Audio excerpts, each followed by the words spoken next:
Yeah, let's just make sure that The clerk needs to turn it on first. thank you.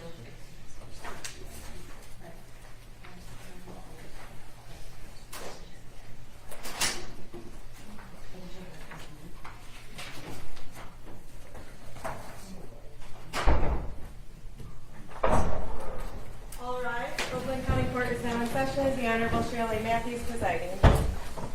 Good morning, you may be seated.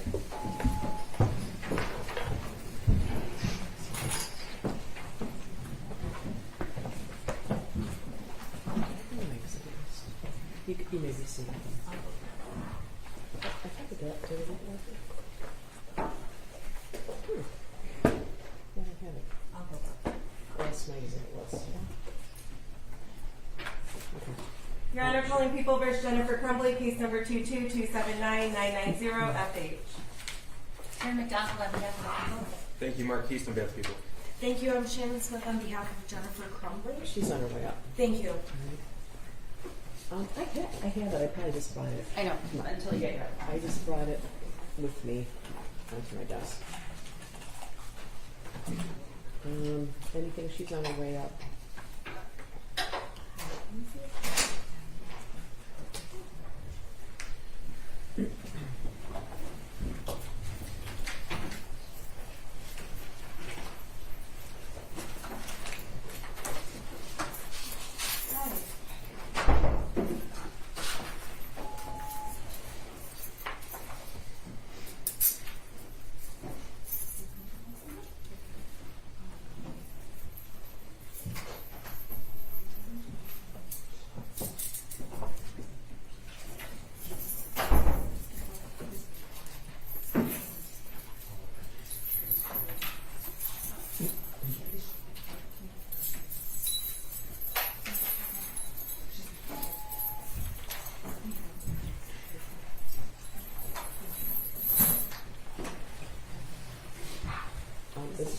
Are there some things you wanted to put on the record before the jury comes in?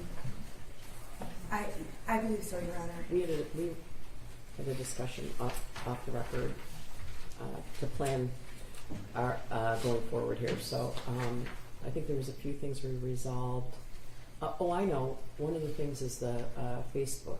That's what I was going to address. But do you want to do that outside the presence of the jury or in front of the jury? Oh no, I actually think we should do it in front of the jury. Because Okay, I that's agree. right. I agree. I agree. Counsel needs to walk her client. I think that should happen outside the presence of the jury. Right. Oh, okay, that's right. Mrs. Crumley, could you raise your right hand?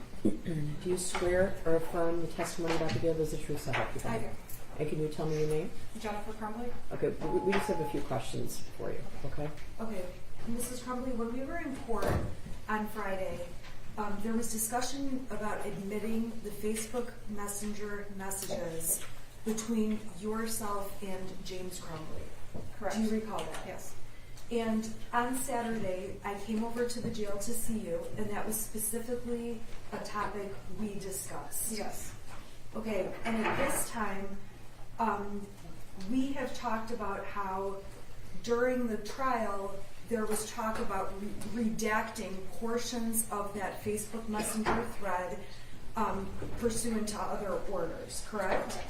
And the court offered me the opportunity to redact portions of that record. Correct. And after you and I discussed it, it's fair to say that you and I believe that it would look like we are hiding evidence from the jury if they saw a redacted version of Exhibit 423, correct? Correct. Okay, wait till I finish speaking before you start. Okay, so at this time, I have let the court know that we are not moving for any redactions and that Exhibit 423 will be admitted, showing your entire phone conversation with James on Facebook Messenger. And Your Honor, there's specific dates it's from, so I think I should put the dates on the record. It might be on the... Yeah, I'll just grab it. Oh, I'm sorry, I don't have the exhibit. It wasn't with the initial folder I had. Do you know the dates? January 21. Okay, so early 2021. it's the entire Facebook Messenger thread between you and Mr. Crumbly starting in January of 2021, and it goes up through the events that lead us here today. Correct. Okay, is it your decision to allow those Facebook messages to be admitted in the court without redaction? Yes. And you and I have talked about the pros and cons of redacting those exhibits. Correct. And at this time, you understand they will be admitted without any redactions. I do. And just a few. Sure. Mrs. Crumley, you understand that Exhibit 423 won't just be given to the jury, but the prosecution can go through that with either you on a cross-examination or with other witnesses. Correct. And you consulted with your attorney specifically about that point? Yes. And it is your decision as a defendant in the case, in consultation with your attorney as part of trial strategy, to admit this entire exhibit? Yes. And to be clear, this is the Facebook message thread between Jennifer and James Crumley beginning January 1, 2021. And it's over 2,000 pages long. Exhibit 423. And Mrs. Crumley, you understand that throughout the pendency of this case, your attorney on your behalf has sought to exclude certain themes or topics of evidence, in some cases successfully, yet this Facebook conversation does touch upon some of those. I understand. And you still want 423 to be admitted into evidence and referenced by the prosecution and defense. Yes. I'm satisfied. All right, anything else that has to be out of the presence of the jury at the moment? We're dealing with your other, we're going to deal with your other issue that you brought up about the snow. About the Oh, yes, okay. But we'll get back to you. Okay. Okay. What else? All right, we're going to bring the jury in, okay? Thank you, Judge.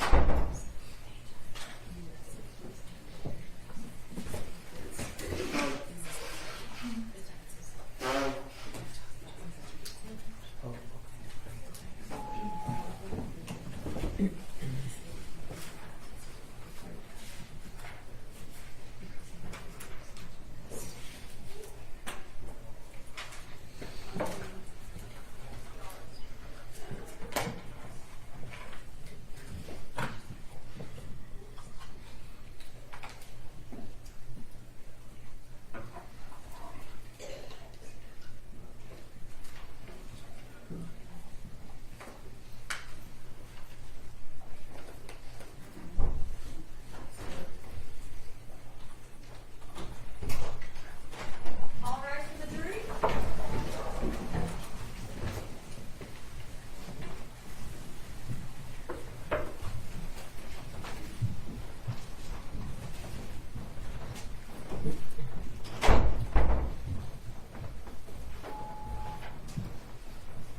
Good morning, you may be seated.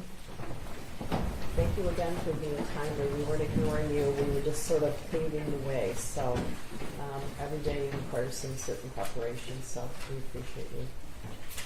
Who's the next witness? Ms. Kira Pennock. Your Honor, I'm sorry, may I please address the court? Sure. Okay. Your Honor, on Friday, I think it was very clear beyond a reasonable doubt, I have difficulty and cannot use technology. In my frustration, I made a comment that was offensive to victims' families, and I did it absolutely by accident as I was struggling with my computer. I am apologizing for that comment. I want to apologize to the jurors, to the audience, to all involved, and specifically to the victims and the families of the victims. I truly did not mean to say the comment I made. I believe that. Thank you. Thank you. All right. Do you want to approach just for a second? I'm supposed to ask the camera person to cut them out. Yeah, it's new today.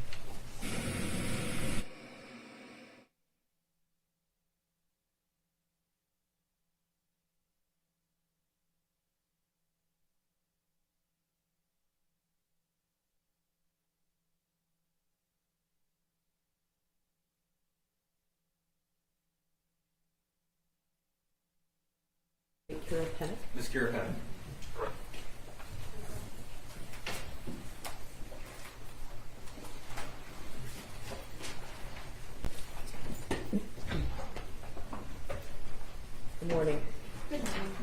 raise your right hand? Do you swear or affirm the testimony you're about to give is the truth, so help you God? I do. All right, could you be seated, and then would you state your name for the record and spell your first and last name, please? My name is Kira Pennock, KiraPennock. Thank you. Go ahead, prosecutor. Good morning. Good morning. Kira, can you tell the jury how old you are? I'm 27. Okay. And you actually have a pretty robust career at 27. Can you tell the jury what you do? I own and run a horse farm. We do boarding and lessons and training Okay. And how long have you been owning and running the farm? since May of 21. Okay. You said for the people in the jury or counsel, explain what a horse farm actually does. You said boarding and riding lessons, but what does that actually mean? So people will own horses, and they don't always have the means to have them at their house, so they will board them over at my place. So I take care of them. I feed them, I water them, I clean up after them, and then they can come visit their horses whenever they want. Okay. And so the boarding includes feeding and watering the horse. That's all one price. Yes, it also includes like cleaning up after them, but I mean really just any of the care that they might need for just general living. Okay. And how much is the cost of boarding one horse? Board at that time was $400 for pasture board, so their horses outside 24/7 with access to a shelter if they wanted to use it. Okay, $400 per horse. Yes. Okay. What's not included in boarding? Vet bills. So if the vet has to come out and do something with the horse. The farrier, so the person Again, that works on the feet. I'm sorry, go ahead. It's basically kind of a pedicure for the horse, so that has to happen for 6 to 8 weeks. And then also lessons. Student lessons are not included, so those are separate. And how much are lessons? $35. And how much for the vet bill, a vet or a farrier? It really just depends on the horse, and then like what that horse needs. So,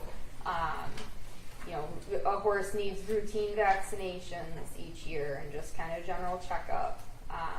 But there are other expenses as for like emergency vet calls. So your horse injured themselves or is colicking, and then we have to have an unscheduled appointment with the vet. Okay, so an average appointment, not including any of the services or the medicine or procedures, would be around what?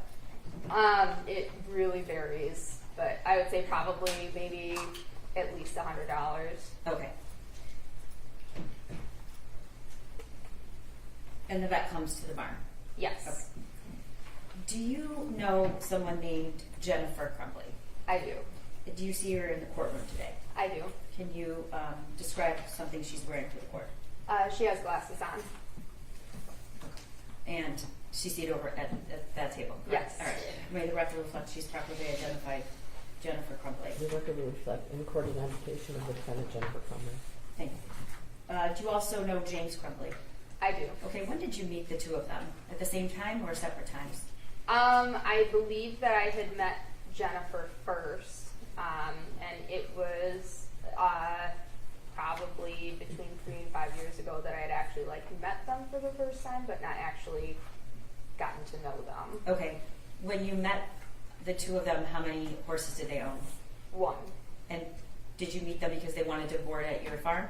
No, they were boarding their horse at a barn that one of my friends had worked at.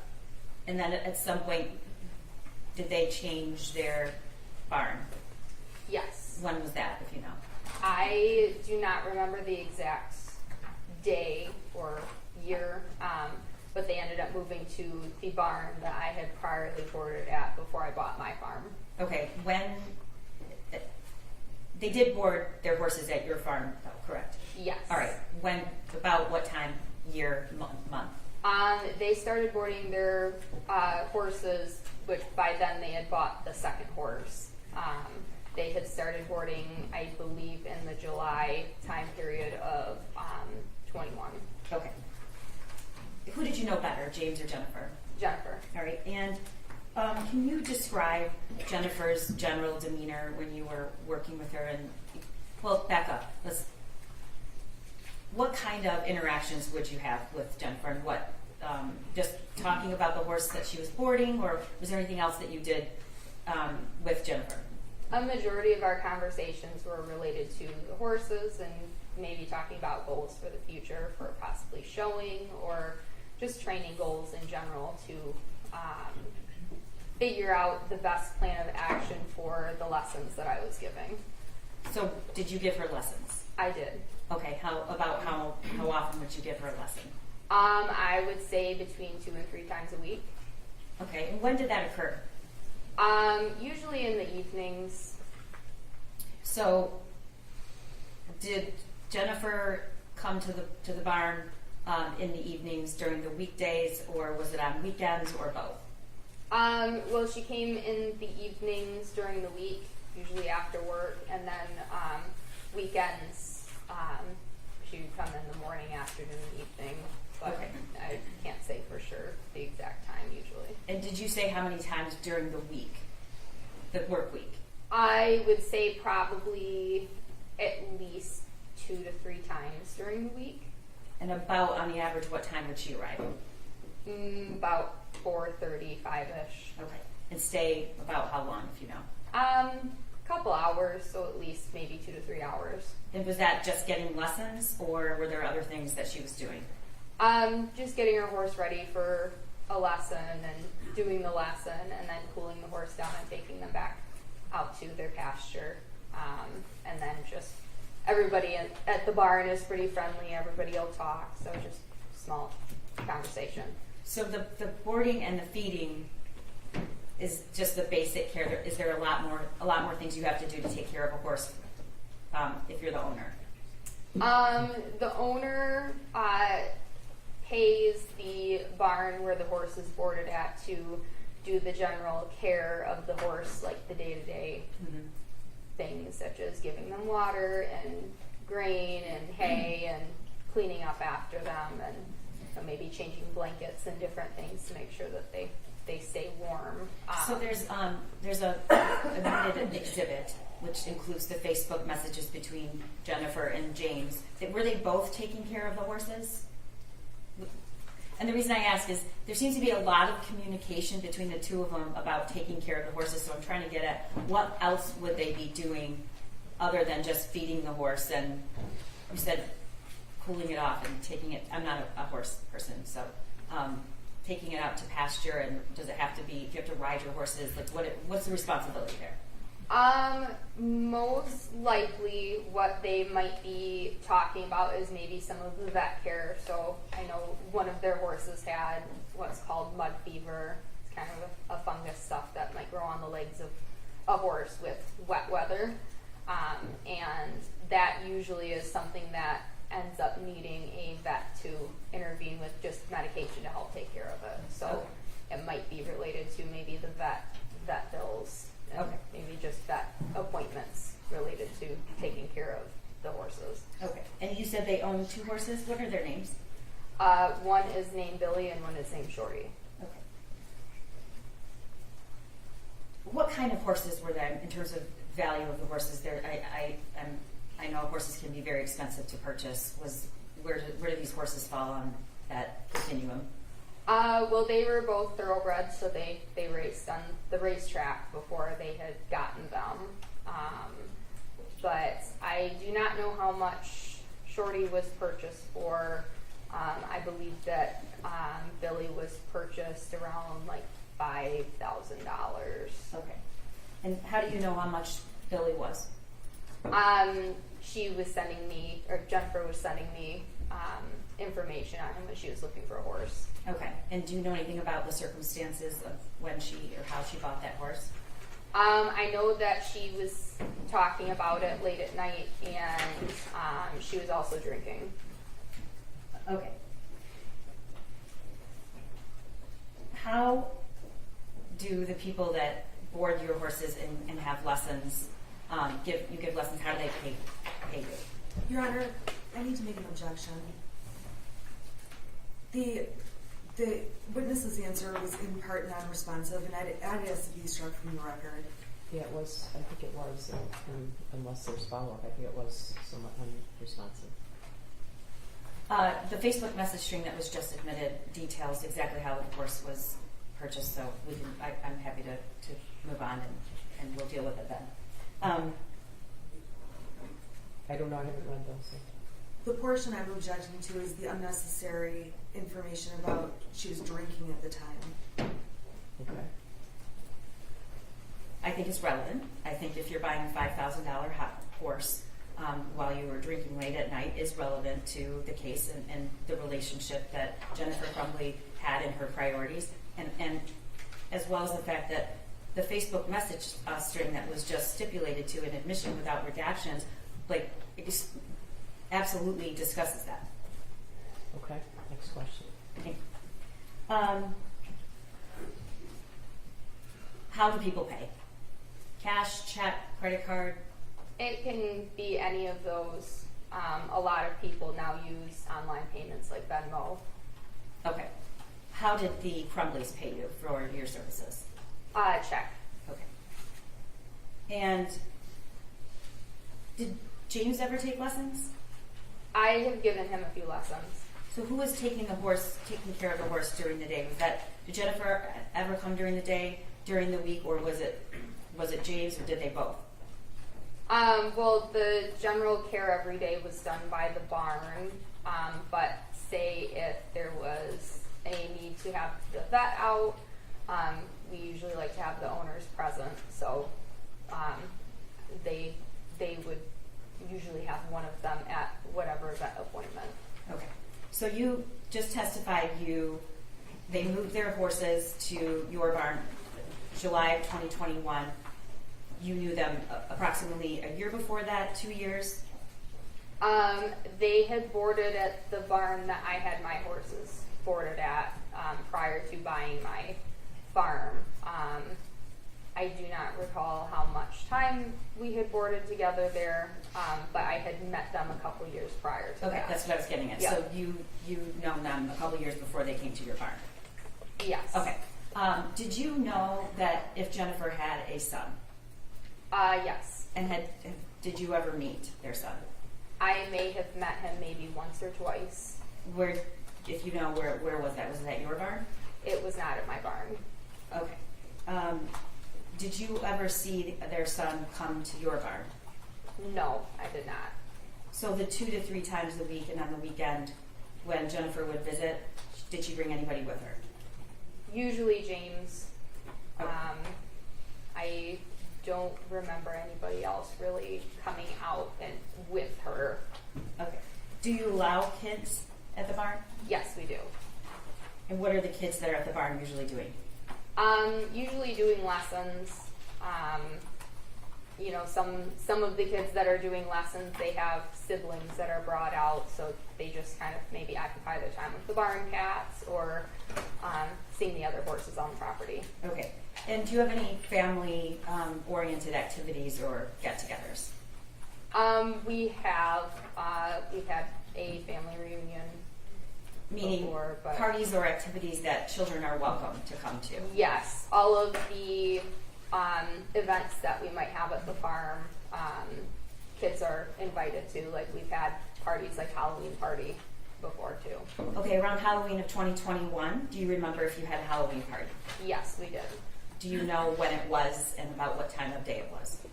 I do not remember what day it was, but I know that it was afternoon, evening-ish. Was it on Halloween or before Halloween? It was before Halloween. Okay, and it was a weekday or weeknight? It was on a weekend, I believe. A Friday or Saturday? Yes. Okay. Did Jennifer come to that party? Yes. And how do you remember that? I remember that both Jennifer and James had come to the party, and they were dressed up. And like our parties, we include the horses, so people will also dress their horses up for They put Halloween party. costumes on horses? Yes. Okay. I did not know that. Yeah, it was pretty fun. Okay. And do you know if they dressed their horses up that year?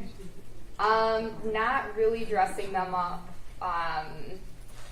They wanted to, but they had also said that they had another party to go to after Okay. mine. So you did not see their son that night? I did not. Okay. Did Jennifer talk to you about her son? Not a ton, but every once in a while she would mention something about him. And what, if do you remember things that she would say?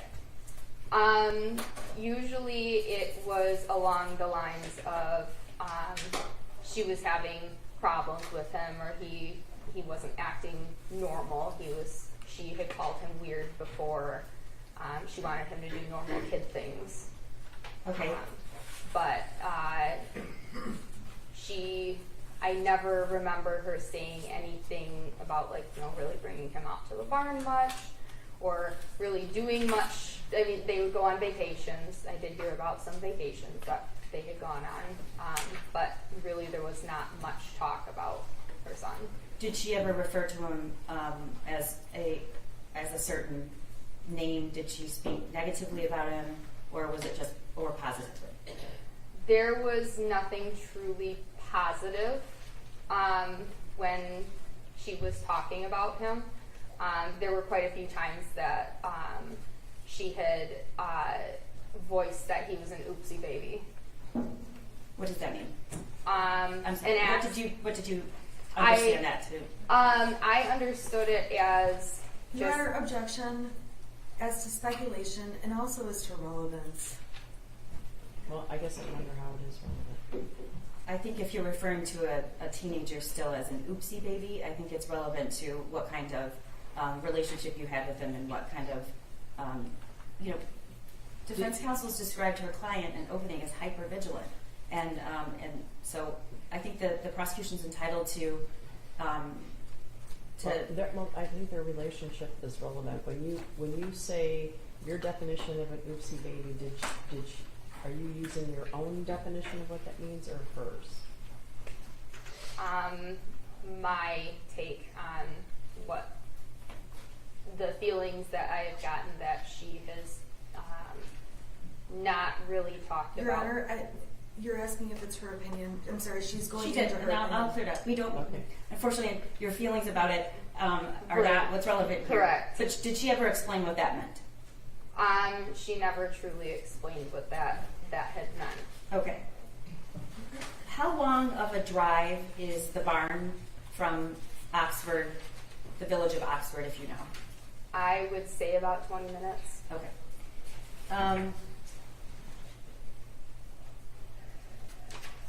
What is the way that you would communicate with Jennifer? Usually through Facebook Messenger. And do you know why that is? Is that the way you prefer to communicate? I don't really mind what way to communicate. It seems like Facebook Messenger is how a lot of people communicate nowadays. Okay. Does the barn have Wi-Fi? Yes, it does. Okay. So do you have problems communicating when you're at the barn? It depends on how good the service wants to be at the barn. Okay. Some days it's really good, and then other days there's not great service. All right. And I would assume most of the people at the barn, that's just people deal with that and they know that. Yes. Okay.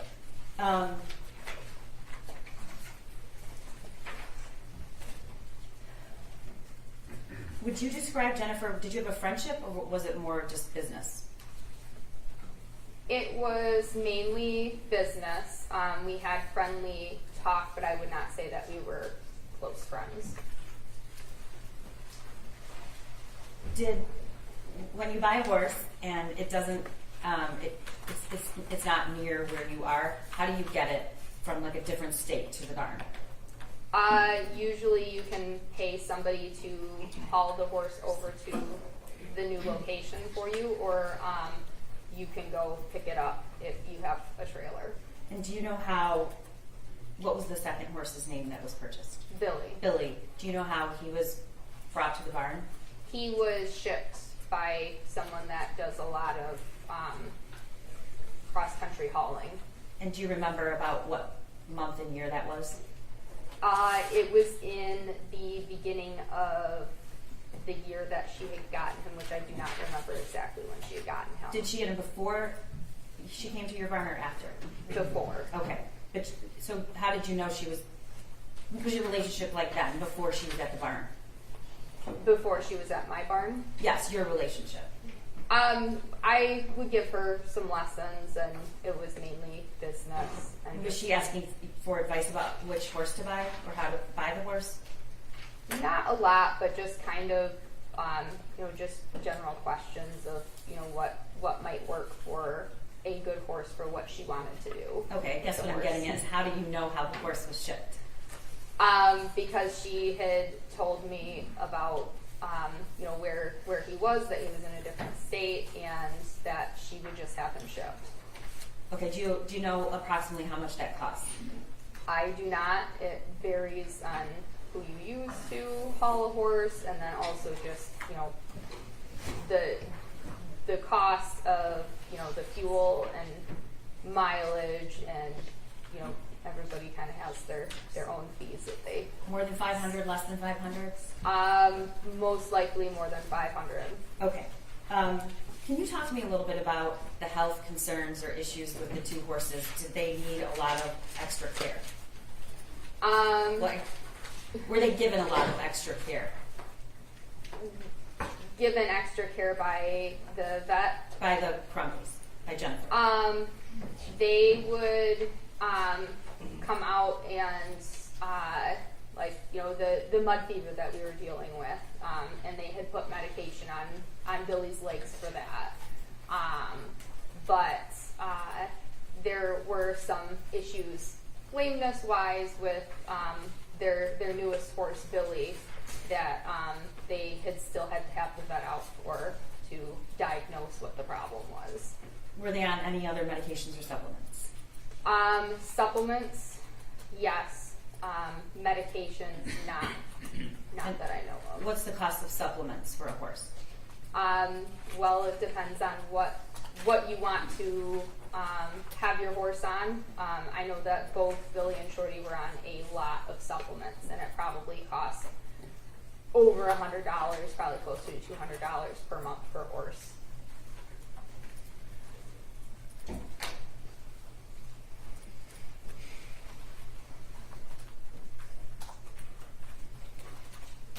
All right, I'm going to draw your attention to November 30th, 2021. You remember that day? Yes. All right. What was the interaction you had with Jennifer Crumbly the day before that? So that was a Tuesday. Did you see her at the barn on Monday? I do not remember. I think she was planning on coming out, but I don't remember exactly. Okay. Did you have any communication with her that previous weekend? The previous weekend before the 30th? Yes, after Thanksgiving. Yes. And do you remember what that was about? I remember wanting to set up lessons. I don't remember exactly Okay. anything else. In your Facebook communications, did Jennifer ever mention going to a shooting range that summer or leading up to that fall? She had mentioned that she was going to, but I don't really remember a lot of that. Was that in the summer or the fall? I would believe summer and fall. Okay. Were you aware that she? Do you follow her on social media? I do. Did you see the post that she posted about buying her son a Christmas present? I did. All right. Did you discuss it with her? I did not. Did you see it before the shooting or after? I do not remember. I'm on social media, but not very frequent. Okay. So the morning of November 30th, what was going on with their horses? Their horse, Billy, needed the medication from the vet to help treat his mud fever because we couldn't fix it with the products that we were trying before, and his legs were swollen. Okay, and what was being done about it? There was some ointment that was given to them by the vet to put on his legs. That morning?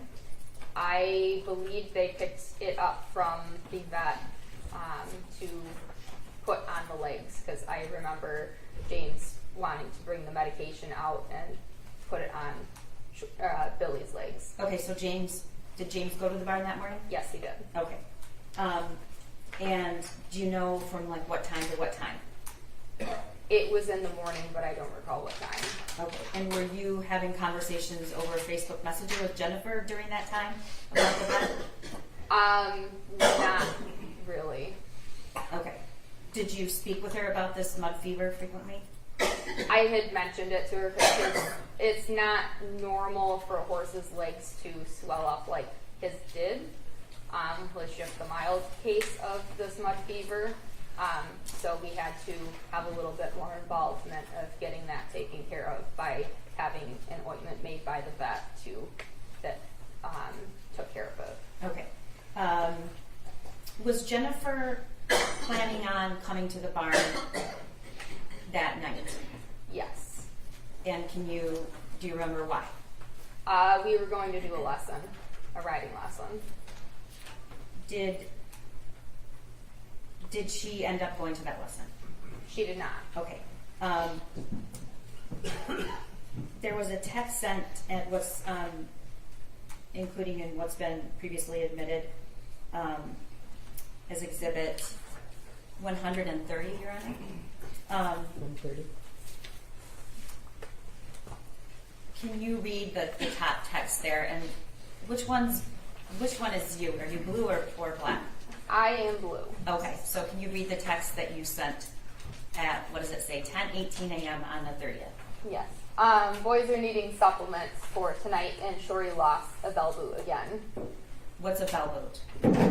It is it's like a rubber boot that goes over the horse's foot to help prevent. Well, we used it on Shorty for because he would rip his shoes off all the time. He had metal shoes on, and he would pull his shoes off. So if you put a bell boot on, it helps to reduce the chance of them pulling a shoe. Okay, and you're telling her why? I was telling her to have her bring out another boot to replace the one that he had torn off. So it's her responsibility to do that? Correct. Okay. And she responds, can you read that text? Okay, I'll bring some out later. Just had to go to my son's school and meet his counselor. Shit day. All right, so she responds to you in about 20, 30 minutes. Yes, it Okay. looks like it. Okay. And then, is this continued on that same message? It's just another message at the same time? Or Yes. was it later? Okay, can you read that? Yeah, I still plan on doing the lesson. Everything's okay. He's just having a hard time after losing Tank, his friend, going away to a treatment facility and who knows what else. But he was just caught drawing this on a math test or a math assignment today. All right. And this is the worksheet that's been previously submitted, Your Honor. It's Exhibit 74. Is there a Yeah.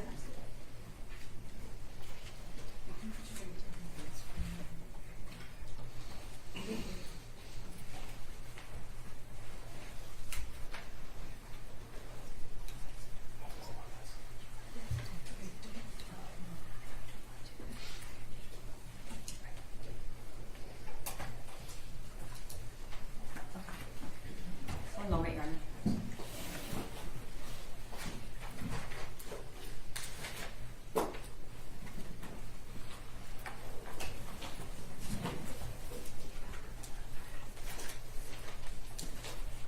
While he's doing that, you're up. Did Jennifer ever participate in any shows or competitions? She had done one show with us And where was that? at a farm right down the road. Okay. Do you know if she ever traveled for competitions or horse shows? Not to my knowledge outside of when I had taken the horse. Okay. May I approach, Your Honor? So this is Exhibit 74. And can you tell the jury what that is? That is the math test that Jennifer had sent me that morning, of what her son had drawn on the math test. All right, and did you take a close look at it when she sent it to you? I did look at it, but I did not open it as soon as she had sent it to me. I saw it later. Okay. When? How much later? I believe that it was before the shooting had occurred, but after the shooting had happened, I had looked at the math test even closer. Okay, so this is important, so I want to make sure I ask the question in the right way. You took a look at it, and you remember that. Is there a reason why? I remembered saying that he had needed horse therapy. And Okay. she should bring him out for some horse therapy. All right. Okay, we're going to get to that. Can you do the next slide? So this is from who? You or Jennifer? This message was from Jennifer. Can you read it, please? As long as I can get out there early enough, because I had to leave work for an hour and I have a meeting in Southfield at 3 o'clock, but I should be done with that by 4. I plan on being there, plus the vet said it's better for him to move around and keep it circulation going while he's dealing with mud fever. Good times. Okay, so the first thing I want to point out that you received from her about the lesson was 10:58. Do you remember? I'm sorry, yes. 10:58. Okay. Yes. And so this is all part of the same conversation? Yes. All right. And then the next text is from you, correct? Can you read that? Yes. OMG, he needs some horse therapy. I bet he would love Mo. Whatever works for you, just let me know. I only have Bella's lesson tonight at 5:30, so anytime after her lesson is fine. Okay, and her response? Okay, yeah, well, he'll be coming with me tonight. James is working and he can't be left alone.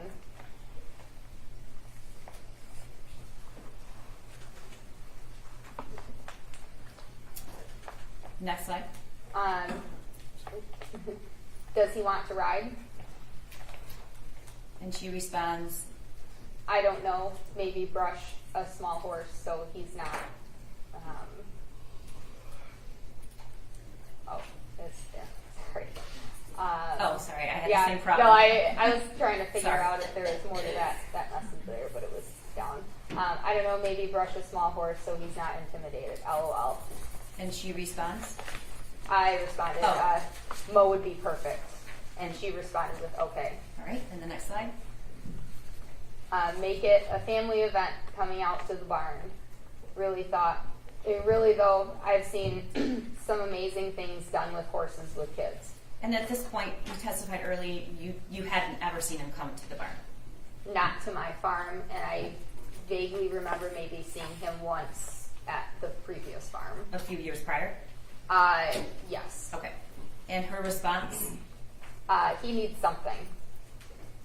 And you responded, even though there seems to be a...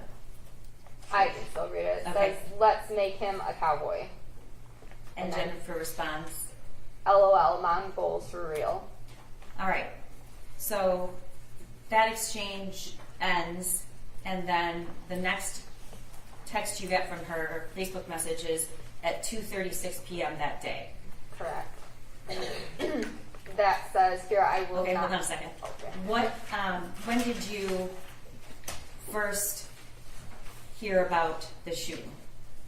I had actually heard about the shooting when one of my students' moms had called me in that afternoon and said that they would not be out later for their lesson because of the shooting. All right, and what was your first thought, Kira? My first thought is that I knew who the shooter was by the math test that was sent to me. All right, that's a heavy thing to think. Talk to me about why that was your first thought. It's not normal for somebody to draw these things on a test in school or even really think about these things, especially in a school setting, but really ever. Okay.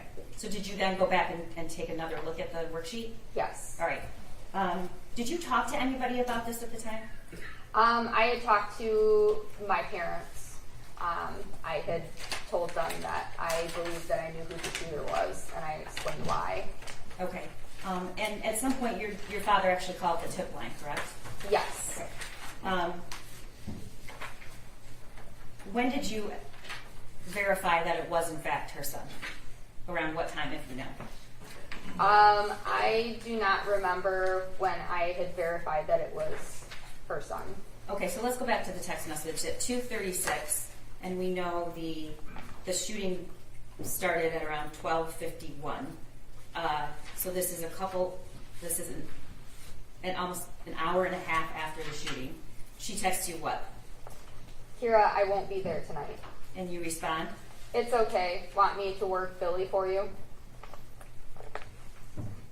And she says, Yes, please. okay, and talk to me about the next text and the picture. It says just brought him in, and it's a picture of Billy. All right. Did you text her photos or message her photos a lot of the horses? I would send her pictures as I took them. I tried to be good about taking pictures of the horses. Okay, and the next slide. This is at 4:07. I said, hey, is everything okay? I heard there was a shooting at Oxford High School. Is Ethan okay? And then at 4:21, you sent another text. Can you read If to you me? need anything, please let me know. And then under that, oh no, that's the same Okay. message that's up there. She responds at 4:42 and says what? I need to sell my horse's stat. And what did you respond to her? I responded with, oh no, this was what I was worried about. Okay, can I stop you there? What did you mean by that? I had the feeling that her son was the shooter, and that with that, the horses would most likely have to be sold. Okay, but it doesn't say that, and you came to that conclusion. Oh no, this is what I was worried about because of somebody information outside of what she actually texted. Correct. Okay, and you say what about the horses? I said, if you're serious, I will gladly buy Billy for sure. And Then I asked how much, and she said, I paid $5,000 for him. okay, about an hour and a half later, you respond. Oh no, no, 6:24. You say what? I had said, do you want $5,000 for him, or do you want more? And her response, My head is spinning right now. Is 8 too much? and she says, I You say- said, I would gladly give you 8 if I could afford it. I really only have $5,000 to spend. You could ask Angela if she would buy him for 8. Angela would probably buy him. okay. Do you buy and sell horses a lot?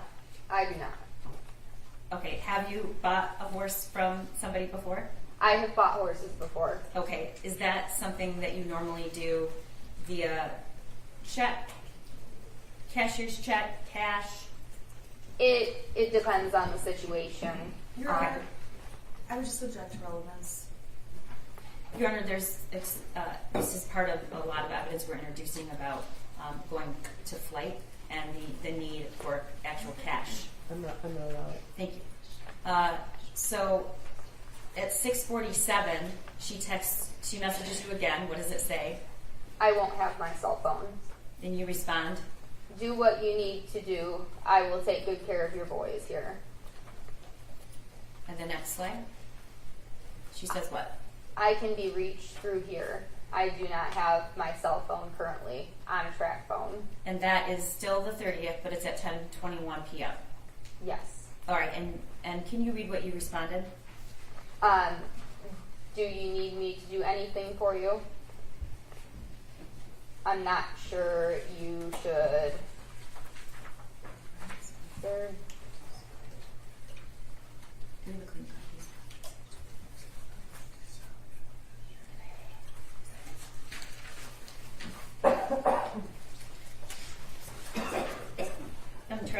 paper copy that doesn't have that so prominent in it. So one moment.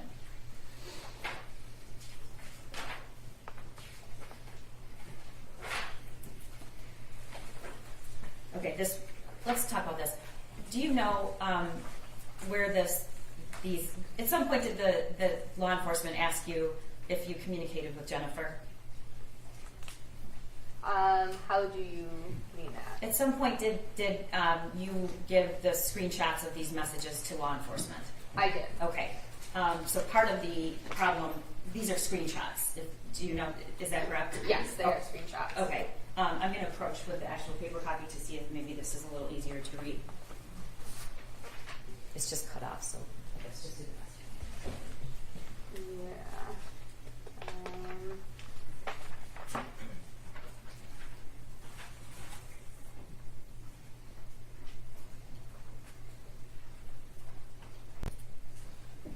I'm not Okay, really sure. we'll clear it up because we have a complete.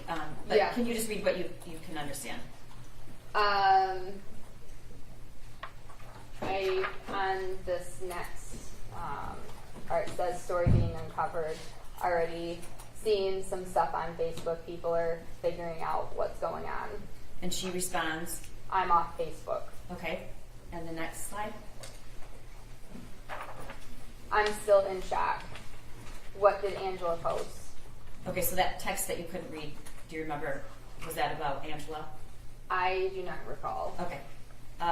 And she responds, you respond, I said, can you receive pictures? I'll screenshot it. And she said, yes, I'm here. And then I sent her a screenshot. do you remember what the screenshot, without reading exactly what it said, what the nature of it was? The poster had been extremely frustrated and upset about what happened with the shooting. Okay. And were there any threats in that screenshot? I do not remember. Okay, we'll pull it up. Hold on 1 second.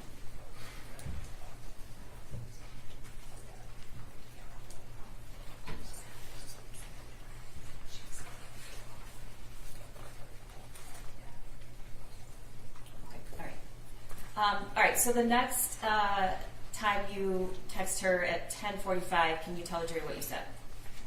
I cannot believe people on Facebook. I'm so sorry you're having to deal with this stuff. Okay, and because I know this is going to be something council wants to talk to you about, can you tell us what were you feeling at that moment when this was going on about Jennifer and the whole situation? I was extremely upset about the situation. Okay, can you give me a little more than extremely upset? I didn't really know what to think. I couldn't believe that this had happened, and especially so close to, home. And I was concerned about what was going to happen in the future Okay. with just my farm in general. And you at the time were how old?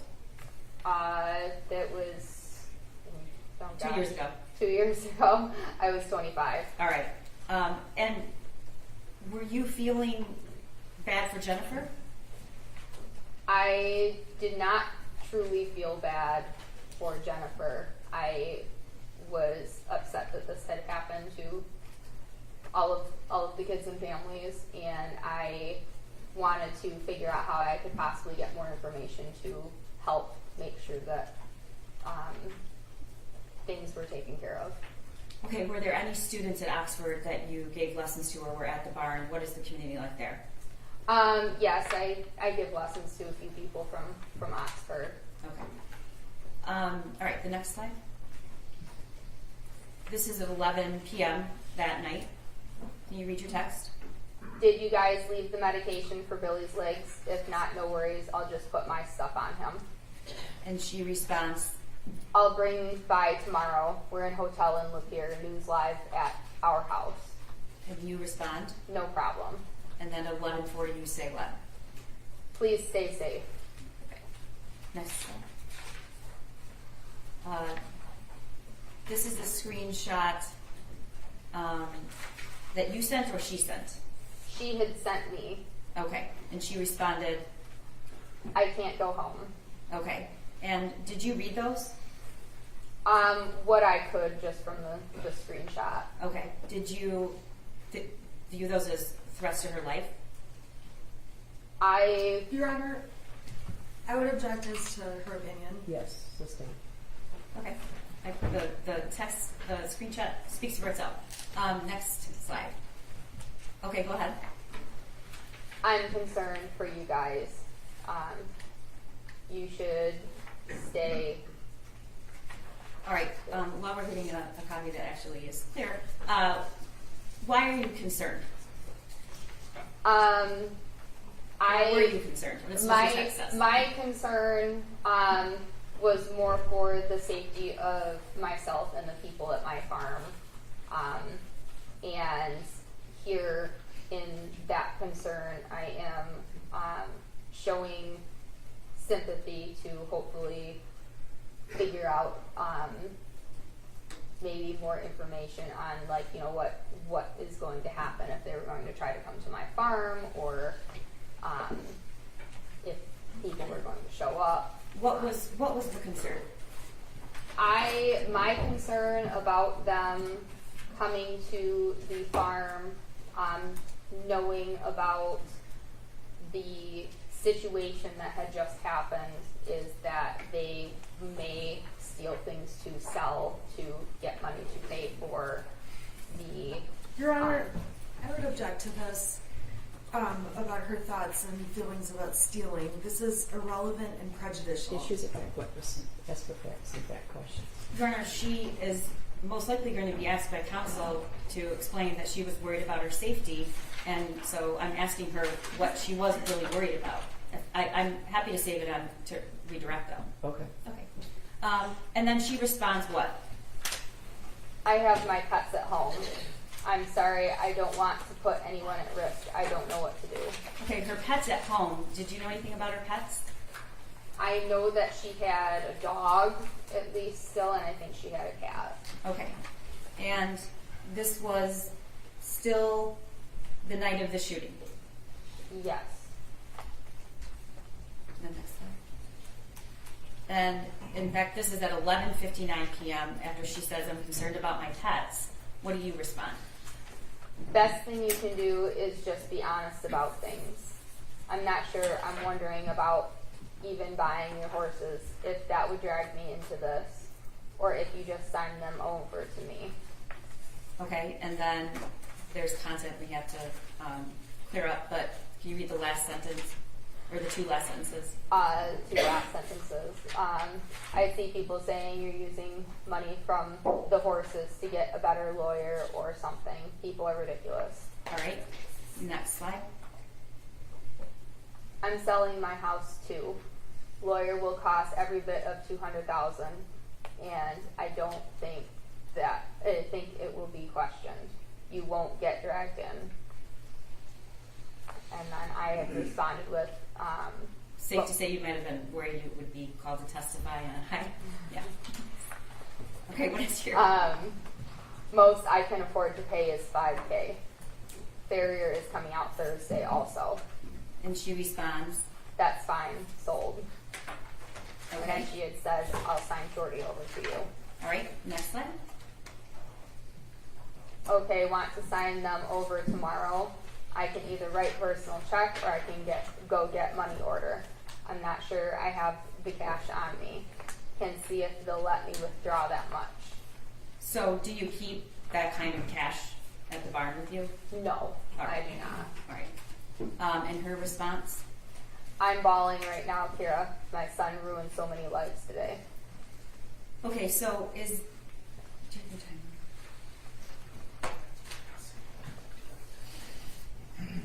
Is this all the 11:59, that whole string, if you know?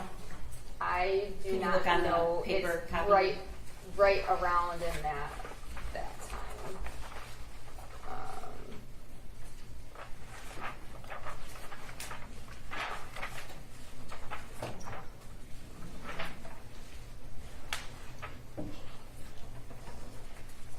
time.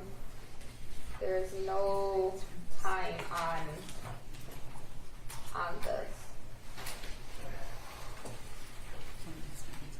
Do you see the time? There's no time in those messages. The last time it shows where the time. Okay, let's move on. Okay. The next, she says, I'm bawling. My son ruined so many lives today. And the next slide. Then I so wish I could help you out more. I am still in shock too. Take it one day at a time. Be honest about everything. It should help you guys through this. And then you say, if you guys need anything, and I'll do what I can for you, and I'll take good care of the boys. Who are you talking about? I am talking about both of their horses. Okay. She responds, I know you will. and then your response? Try to rest some. You'll need it. We can talk more tomorrow about the boys. And she says what? Okay, thanks for not judging unlike the whole world. Okay, next slide. I know you and James, and this doesn't even remotely make me think that it's your fault. It sounds like Ethan was a trouble kid. It's unfortunate this happened because he did ruin a lot of and I What's that? Can you read the last few sentences? yeah, the last few sentences of that that message says, who knows, try to stay calm as and collected as you can. Okay. I'm going to approach. This is another copy, so you don't have to struggle with the. Okay.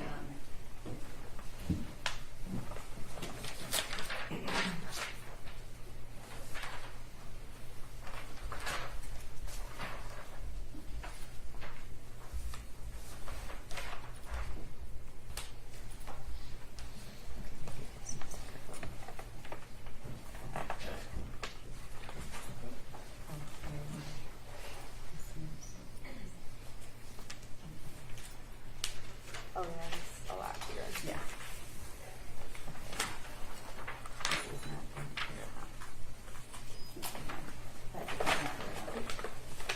Okay. Well, hold on one moment, Your Honor.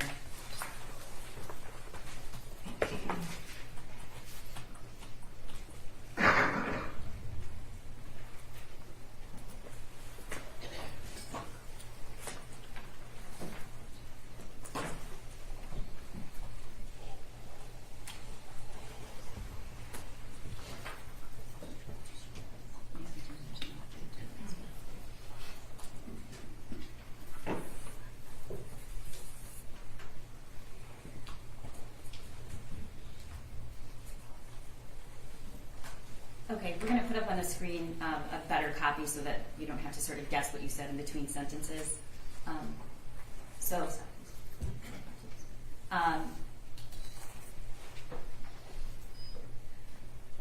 one moment.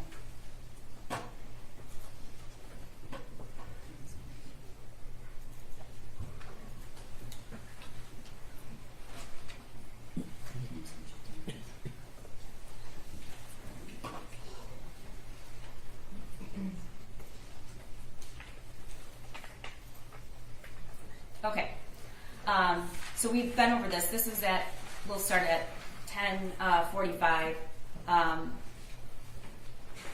And can you go to scroll down?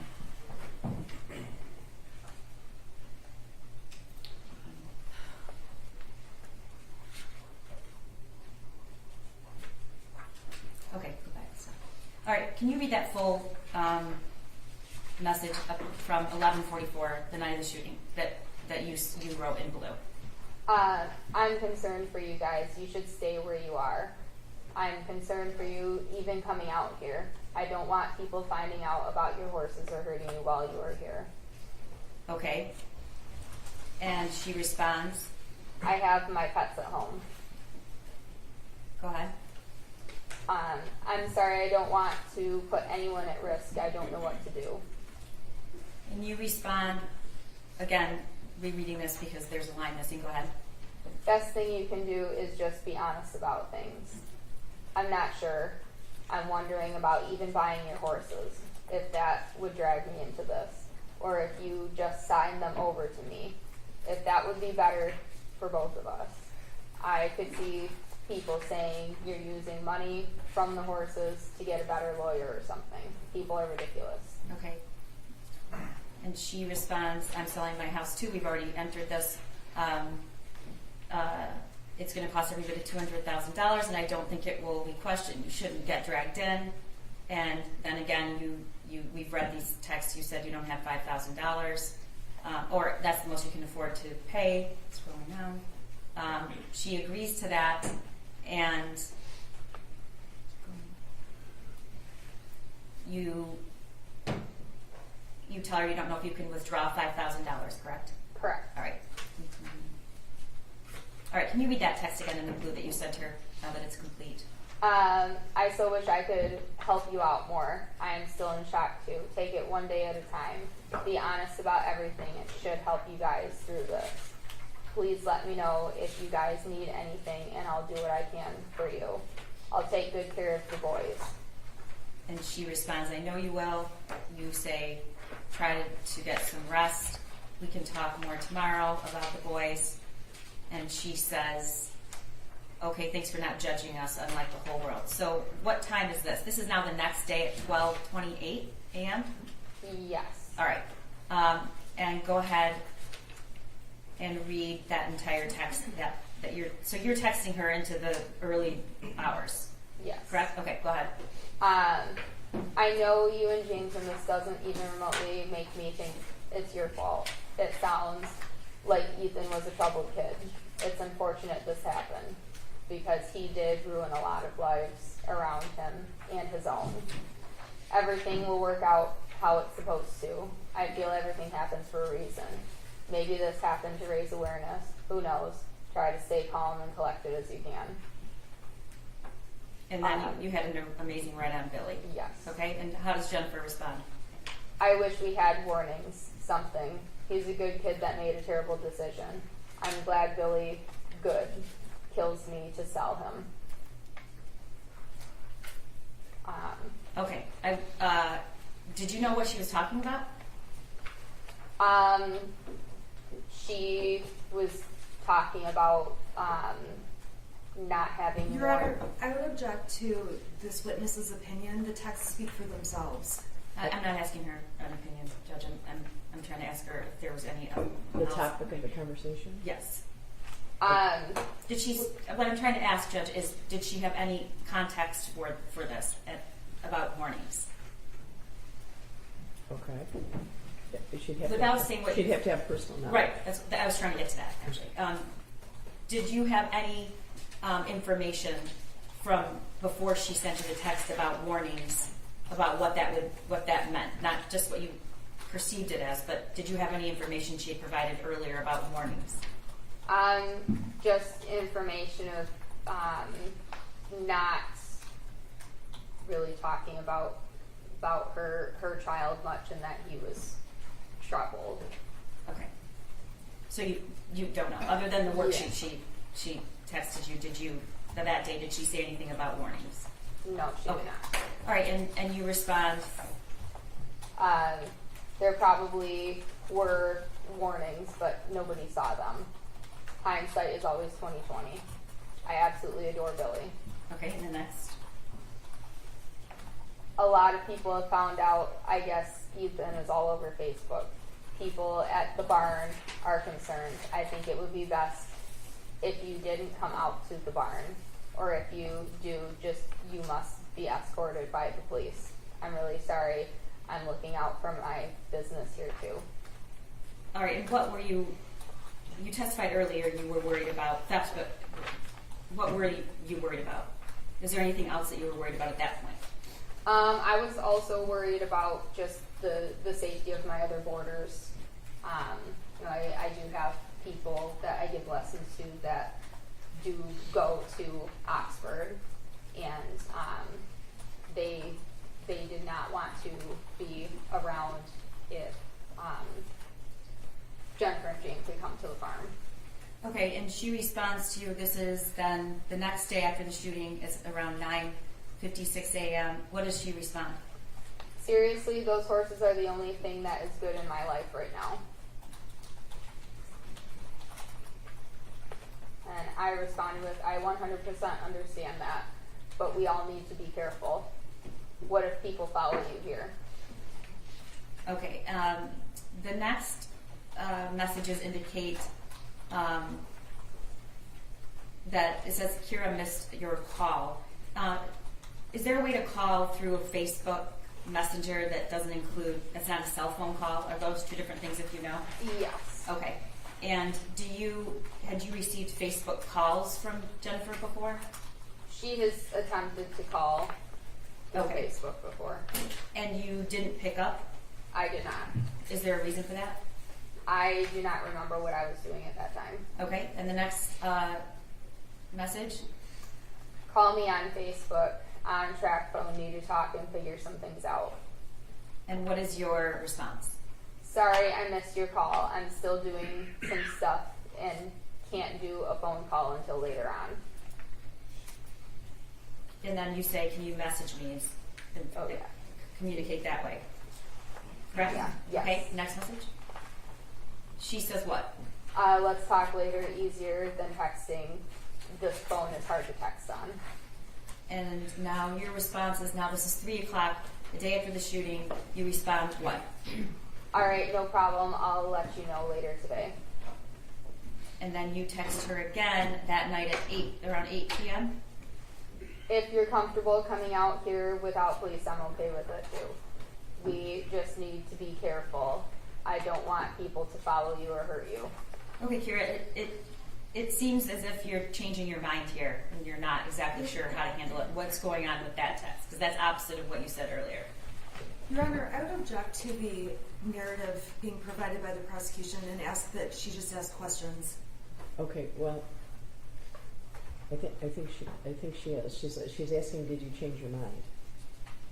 I had changed my mind to allow her to come to the farm, but in my head, if she did decide to come to the farm, I would still have, my parents were there and just making sure that things were still safe. Okay, and were you continuing to talk to other people like your parents during this time about what to do?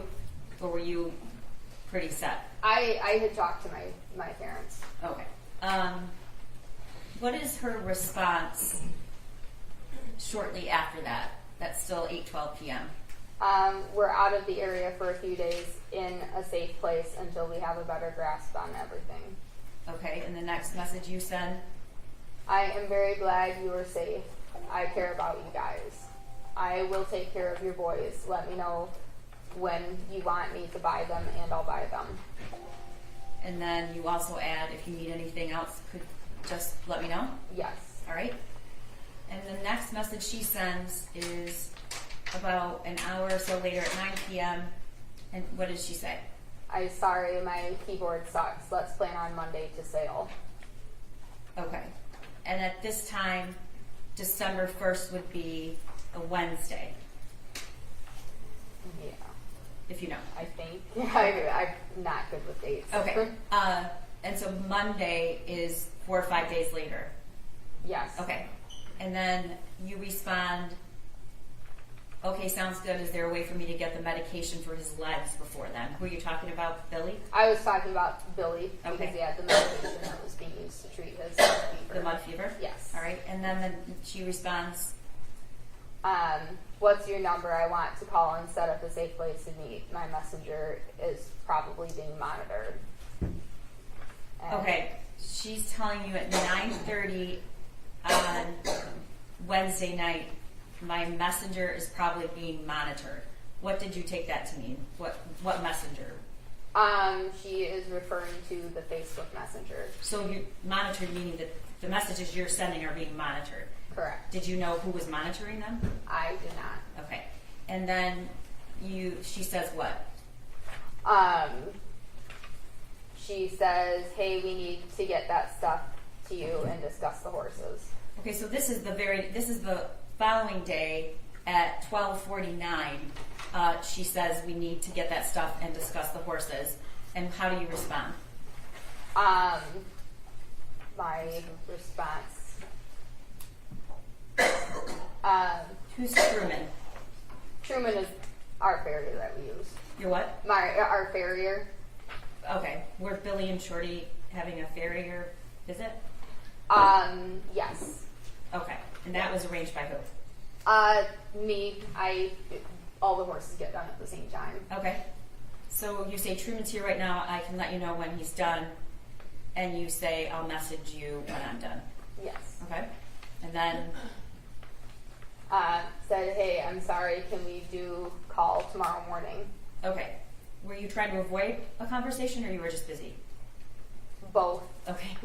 Fair. All right. And the next message comes in December 2nd. Yep. Can we still sell the horses tomorrow? Yeah. And you respond, this is at 10:56 p.m. You respond what? I think so. Want me to have cash or check? And how does she respond? Cash is best. And you respond what? What do you want to do with your tack? And what's tack? Like the saddles and bridles for the Okay. horses. And she says sell it? Yes. Okay, and now this is December 3rd at 7:19 a.m., correct? Yeah. Is that what it says? That's that message on there. Okay, that's UTC -5, so that is the actual time. That's 7:19 a.m., and that is Yeah. December 3rd. And you respond what? I can probably give you $800 for it all if you want. Are you able to meet today still? Okay, and that is do you know if that was Friday? I do not remember. Okay, no worries. And her response is what? Her response was maybe. They're announcing charges at 12, so not sure what's happening. Okay. So that is, if I told you that was a Friday, do you have every reason to disagree with that? December 3rd. I do not know the actual date that day. Okay, So I cannot so say. do you know what she's talking about? Charges? Did you have any clue as to what that was about? Just yes or no? Yes. Okay. From Jennifer or from another source? News. Okay. And you respond at 11 a.m. shortly, about 45 minutes after. Just let me know and we can figure something out. Do you have the papers for the boys? Is that like ownership papers? Registration papers, because Gotcha. both of the horses are registered. And then you follow up saying what? If you will take $5,800 for horses and all the tack and stuff included, I'll go get the money today, so I have it ready when you are ready. Okay, and she responds, yes, and Brian will contact you. Papers are at my house. Brian's a mutual friend that you both know. We both know him. Okay, that's it. Jennifer's closer to Okay. him than I am. Thank you. And you respond, did you find a place for your other animals? Were you talking about her pets at home? Yes. Okay. And she says, not yet. This is at 2 p.m. And then you respond, I can find them good homes with my family members if you want. And that's around 2 p.m. as well. Is that the last message you sent or had exchanged with her? I do not know if that's the last time that I talked to her with this. Okay. Did you give all of the messages on that day, the screenshots to law enforcement that you had? I did, yes. Okay. Where are what happened to the horses? Did she end up, did you buy them? I did not buy them. They were actually signed over to me. Part of our boarding contract is if payment is not made after a certain number of days or months, then the horses become the property of the facility to cover the costs of having them boarded. Okay, and you were making those arrangements with somebody else other than Jennifer? Jennifer's dad. Okay, all right. Nothing further at this time. Ross? Thank you.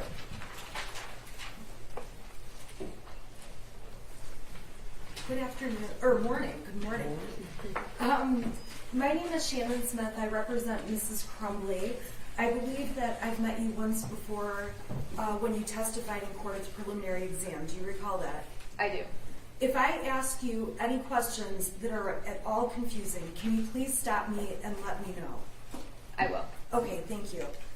I want to start off by talking about your relationship with Jennifer Crumbly. You testified today that you had a business relationship with her. Is that correct? It was a business relationship, but also a friendship, but we were not super close friends.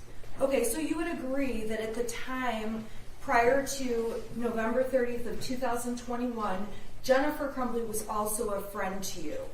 Not particularly close, but a friend. Correct. And the farm that you own, do you call it a farm or a barn? It's both. Okay, I keep using the word interchangeably, so I thought I'd ask. Yep, either works. The property you own is approximately 51 acres, is that correct? Correct. And it's fair to say that to get to your property, there are long roads in a very rural area, is that correct? Yes.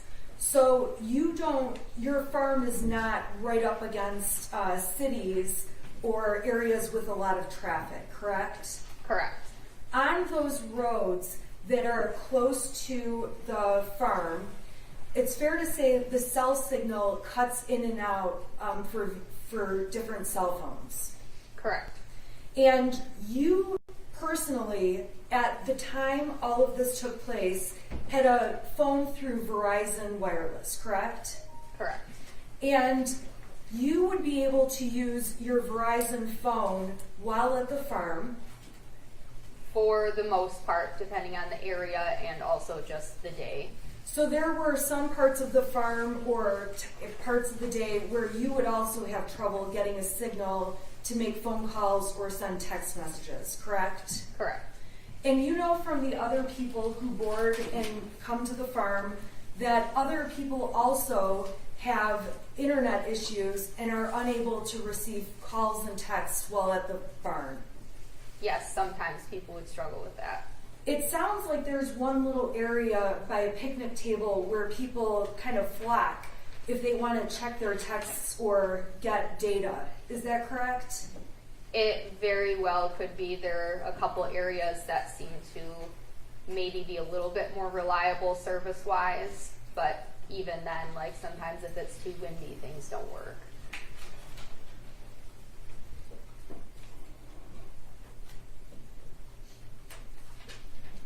Now, you testified that Jennifer Crumbly gave you information that her son was weird, although she talked about vacations and some other things with him. Is that true? Correct. And you testified that you had concerns about her son prior to the events that unfolded on November 30th, correct? I have not voiced to her that I had seen concerns, but in my mind, I had thought that, you know, some of the things that she had described or how she didn't really talk about him much, or if, you know, when she had talked about him, it was very vague. Like, people like to talk about their children, and she did not talk about her children. One moment. Whatever's on the screen is not an exhibit, and so Do I just go ahead and turn this off? It's the button that I push. There's a button for it to go to you.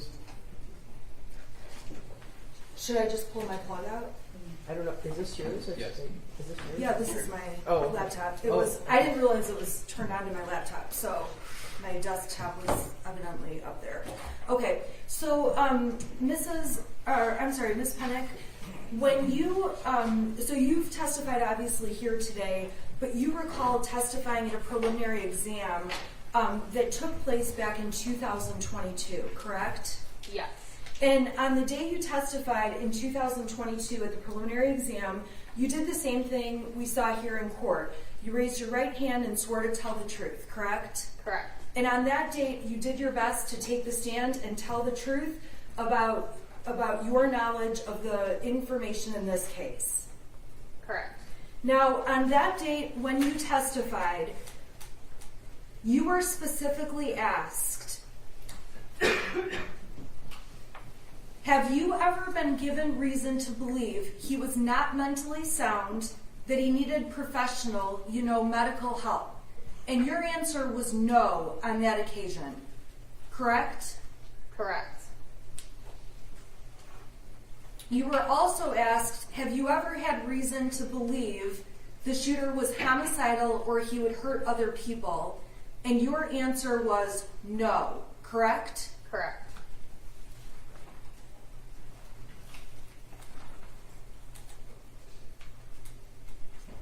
Now, today you testified that the shooter, you were told about issues related to the shooter and him being weird, correct? Correct. You testified about that issue at the preliminary exam, and I'm on page 55. And you were asked, when you said that, Objection, Your Honor. You're on page 55 of what? the preliminary exam. So the witness doesn't have that, and I think she doesn't have it. This is impeachment. Right, but she's referencing a page number to something that nobody else Oh, I has. think she was referencing the page number so that you know where she is Right. in the exhibit. Okay, it's not an exhibit, so I'm just wondering if we're going to refer to certain things that she said that she be allowed to also see that before she answers. Well, I think she said if she doesn't remember, if she doesn't recall, right? Otherwise, with impeachment, I don't need to put the... Yeah. So ask her if she recalls being asked a certain question. Okay. At the preliminary exam, you testified about whether James and Jen had issues with their son. Do you recall that? I recall. And on that date, you said, I had never gotten the feeling that Jen and James had those types of issues with their son, correct?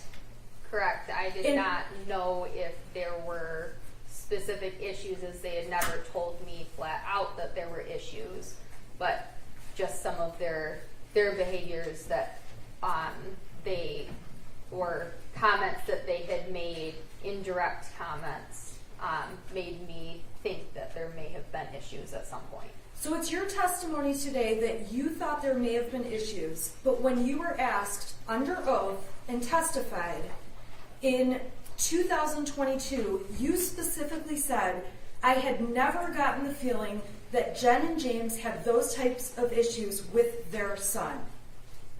I did not know. I don't have any paper proof or documentations of conversations to know for sure, so they're just my feelings. Okay, I'm not asking if you have documentations or proof. I am just saying that on that date in 2022, which was closer in time to the events in this case, your testimony, sworn testimony, was that James and Jen did not have those issues with their son, correct? Correct.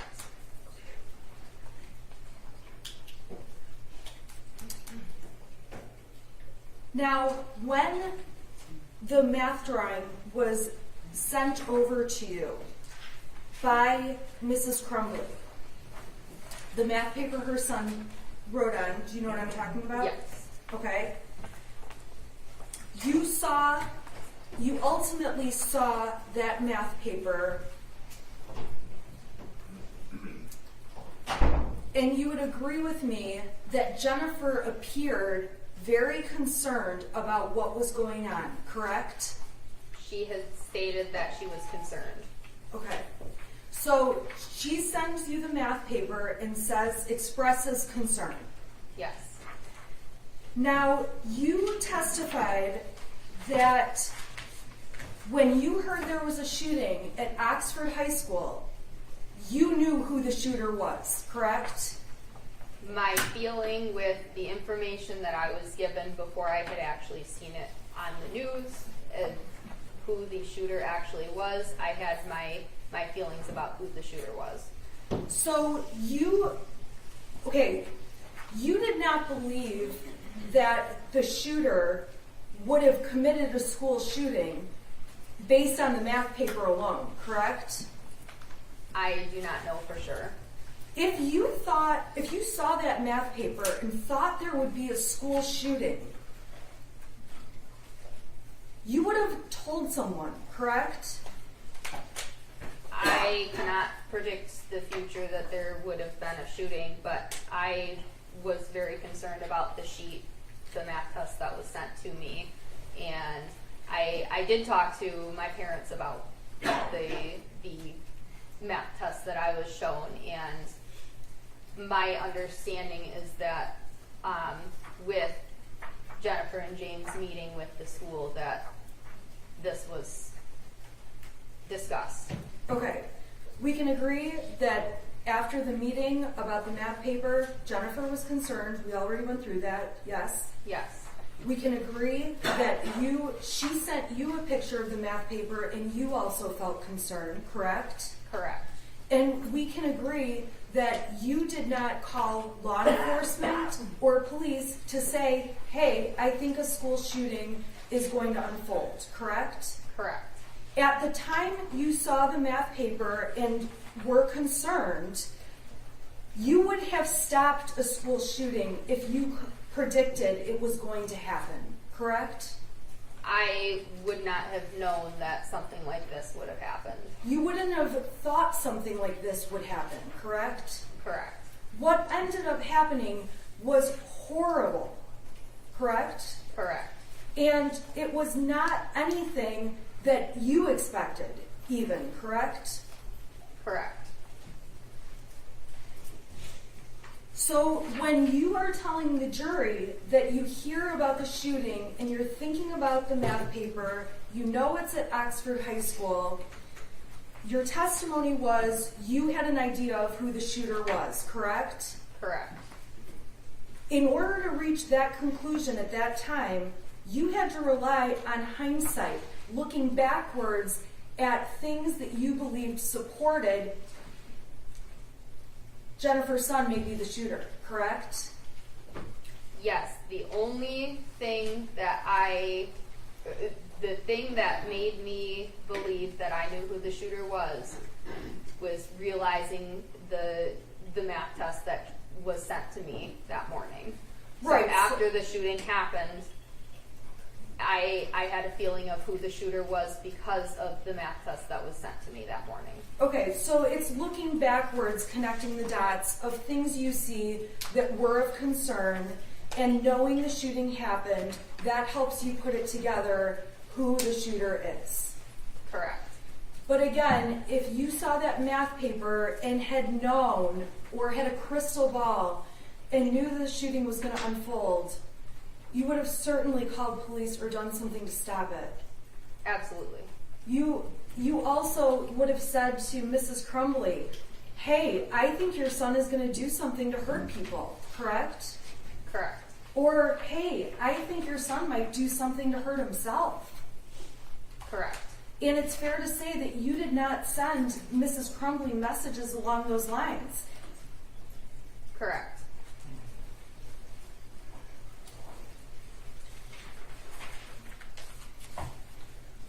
Now, you testified that you were being kind to Mrs. Crumbly. I don't believe you used the word being kind, but I characterize it as kind. When you said to her, I'm so sorry you have to deal with this, text messages along those lines that have been admitted, correct? Correct. And you are aware that Mrs. Crumbly, from the text messages, was saying she can't go home, Correct. and you were expressing concern for her in response to her saying, I can't go home. Correct. We can agree there was a strong public opinion against the Crumbleys that you were aware of. Correct. Many people were very angry with the Crumbly parents when they knew the Crumbly parents were the parents of the shooter. Correct. So one of Mrs. Crumbly's concerns that was discussed in these texts with you were for her safety and the safety of her husband. Correct. And that poured over onto you as well. As the barn owner, you needed to be concerned about your affiliation with the Crumbleys. Correct.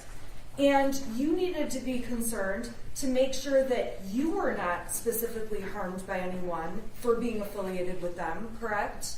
I wanted to make sure that myself, my family, and my barn family were also safe.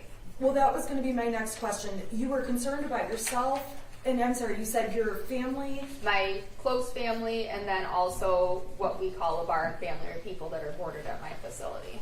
Thank you. And that's why you made indications to Mrs. Crumbly about not coming to the barn or only coming with a police escort, because you were watching out for what you needed to protect, which is yourself, the people you care about, and your boarders. Correct. When you write to Mrs. Crumbly in the texts that were admitted, please stay safe, you genuinely wanted Mrs. Crumbly to stay safe. Correct. And Mrs. Crumbly was explaining that she can't go home. Those texts speak for themselves. Correct. And Mrs. Crumbly ultimately says that they are staying out of town for a few days. Correct. And it's your understanding they were not returning back to their home address. Correct. In the text, you say to Mrs. Crumbly, you give her some advice to be honest about everything, correct? Correct. At no point, there is no point where Mrs. Crumbly says to you, hey, I'm going to lie about this, correct? Correct. There's no point where she says, Kara, please take my side and lie about anything, correct? Correct. When you're giving her the advice to tell the truth, she's not saying to you, I'm not planning to do that, right? Correct. And in your texts, you confirm to Mrs. Crumbly that you don't remotely think it's Jen and James' fault that the shooter did this, correct? I did put that in the text message, correct. And then Mrs. Crumbly responds that she wishes there had been warnings, correct? Correct. And when you text her back, you say there probably were, but nobody saw them, right? I did have that in my message, correct. And if you had seen warnings that the shooter would do something like he did, you certainly would have voiced that to Mrs. Crumbly. Your Honor, I believe she's been asked that question a couple of times. Well, I think she asked if you saw that picture in People's 74, would you have called the police and said there's a mass shooting, there's going to be a mass shooting? So I think the question is somewhat different. I believe she also asked her if you would have said something to Mrs. Crumbly, I'm concerned. Did she ask you that already? Yes, a variation. I did ask that, but then further down in the text messages, the conversation shifts, and the conversation is specifically, again, about signs and warnings, and so that's why I'm asking this witness a question about it again. Okay. Only because it reappears. Okay, go ahead. Okay, so you never said to Jennifer Crumbly, when you two were discussing the word warnings, hey, I think there were warnings, correct? Can you rephrase that? You did not say to Mrs. Crumbly, when you guys were talking about her wishing there were warnings, you didn't say, Jennifer, there were warnings. That is correct, because That's just my question. You Okay. did not say, Jennifer, there were warnings. correct. And in fact, you continued to go on to be kind to Mrs. Crumbly and continue working out the terms of buying this horse, correct? Correct. And you continued to be concerned and telling Mrs. Crumbly, stay where you are, in that you didn't want people hurting them, correct? Correct.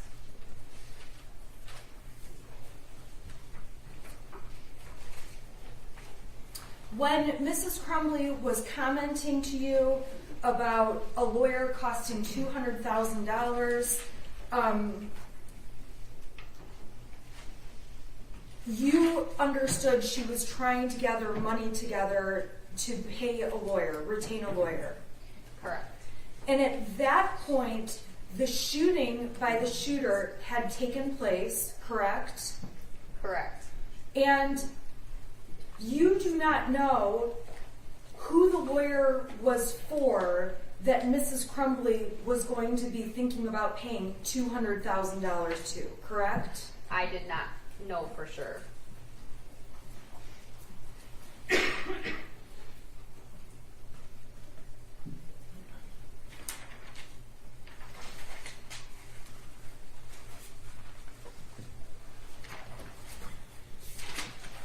May I have one moment, Your Honor? Sure.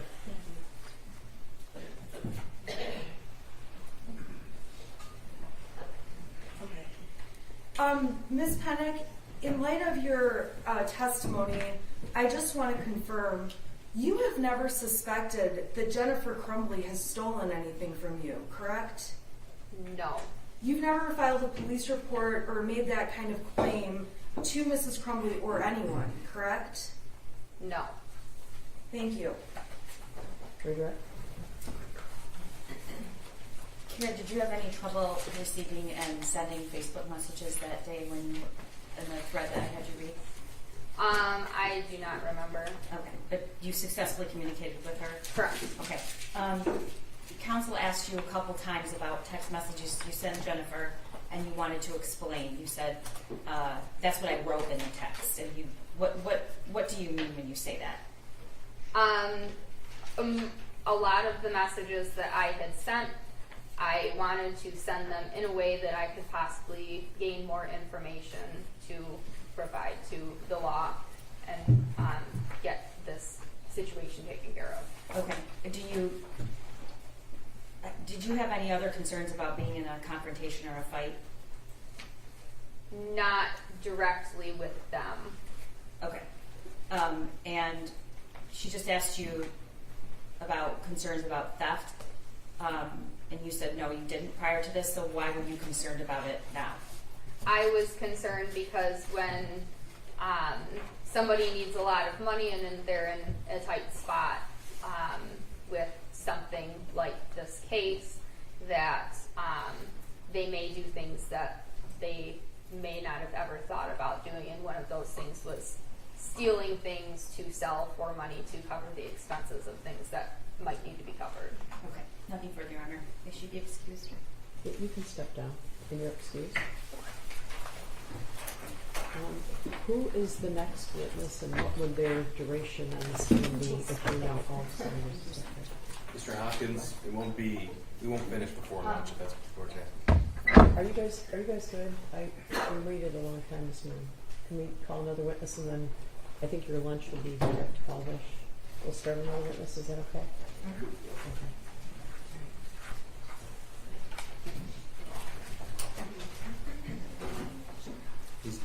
They're bringing him from down. Okay.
sorry, are you waiting for me? No, Oh, not at all. We're waiting Oh, sorry, for okay. Mr. Hopkins is being escorted here, so, Okay. yeah.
People call Sean Hopkins, Judge.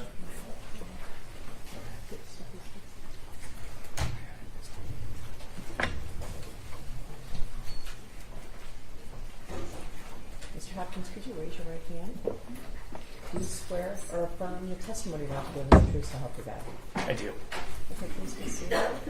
And then would you state your name for the record and spell your first and last name? Sean Hopkins, SHAWN, last name HOPKINS. May I, Judge? Sure, go ahead. Thank you. Sir, did you work with the Oxford High School in November of 2021? I did. Okay. And what did you do there? I was a counselor at the high school. Do you still work with Oxford School District?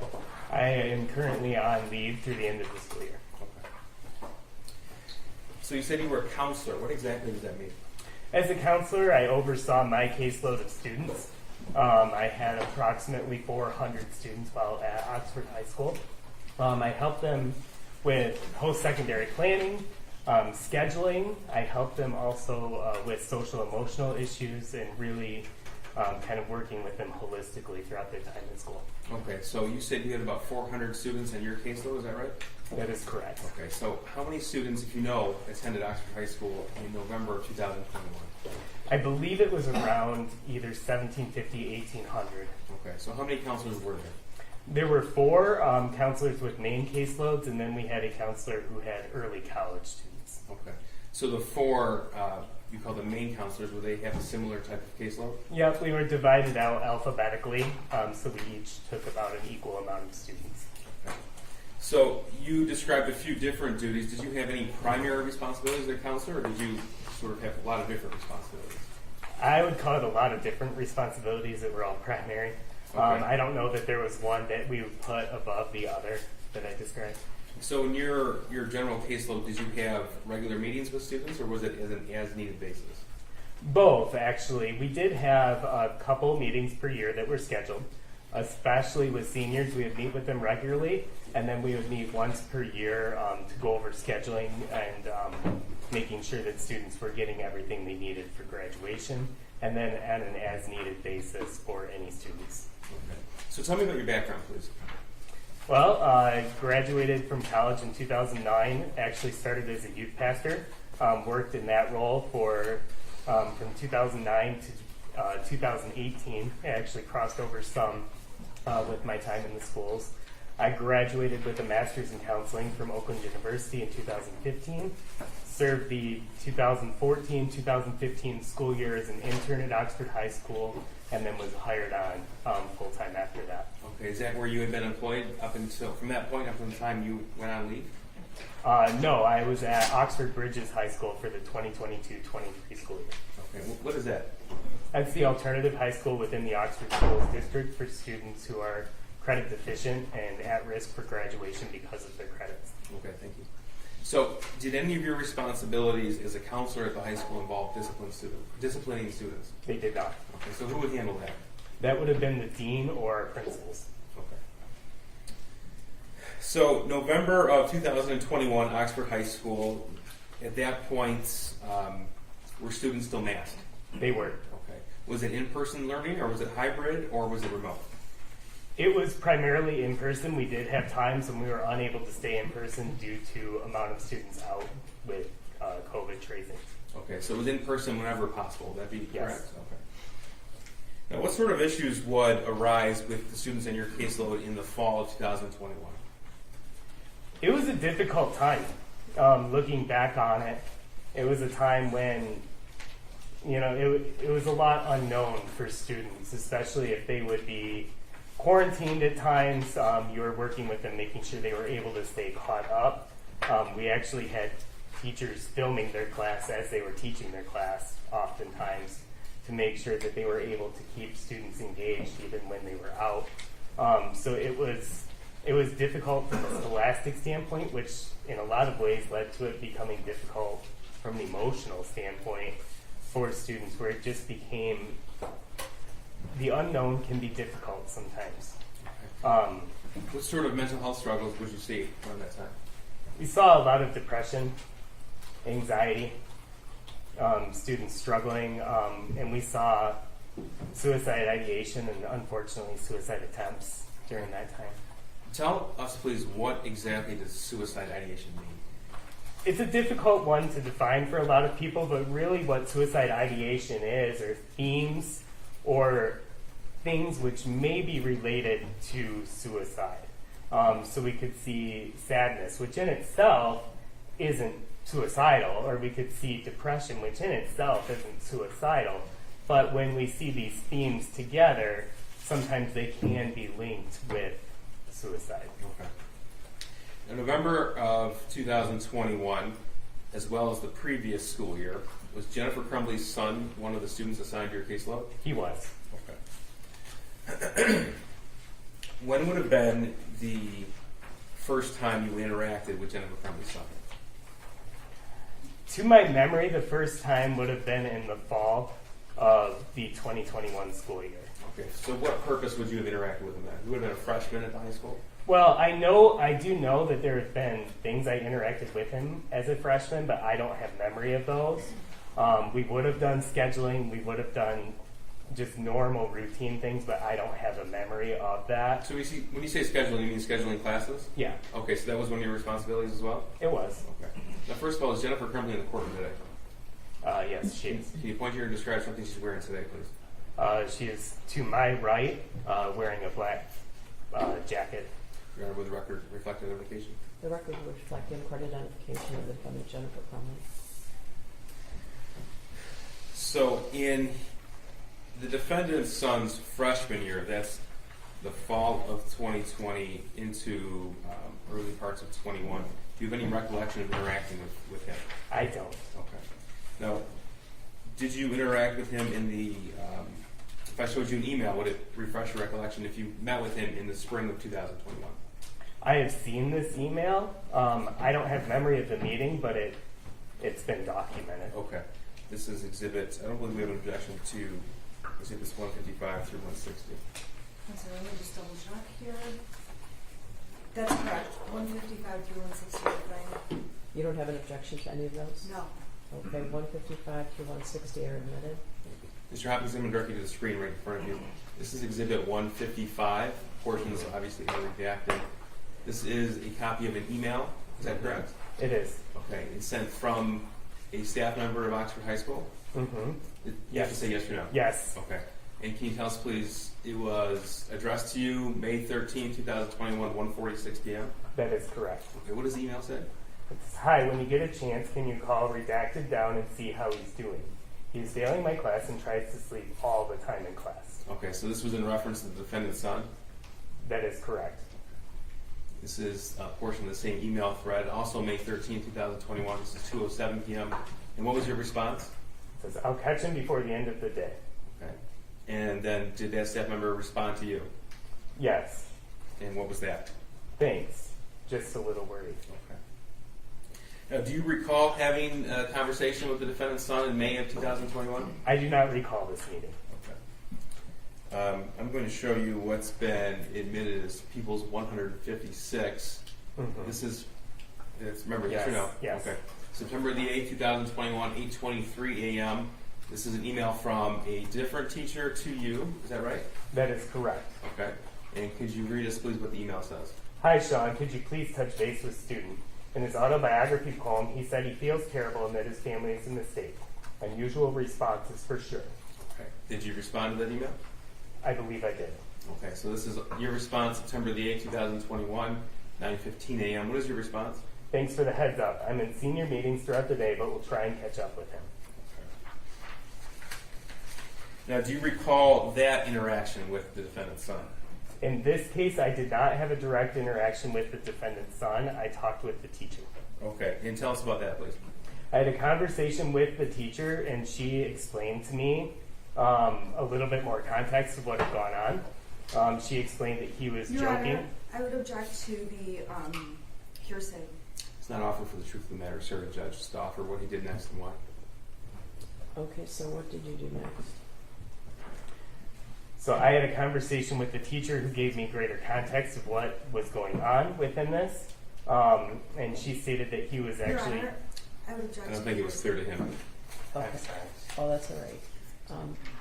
Based on your conversation with the teacher, what did you do next? Did you? I did Call not or have a email? meeting. I did not have a meeting with the student Okay. at this time. And did you send an email to either the defendant or her husband, or a phone call to either the defendant or her husband? I did not. Okay, that's all, sir. Now, in Oxford High School, are grades posted so parents can follow along? They are. Okay, and what system is that? That is through a system called Power School. Okay. They are given live updates through that system. And that's every parent of every student registered in Oxford School District. They can follow along with assignments and things of that nature. Yes.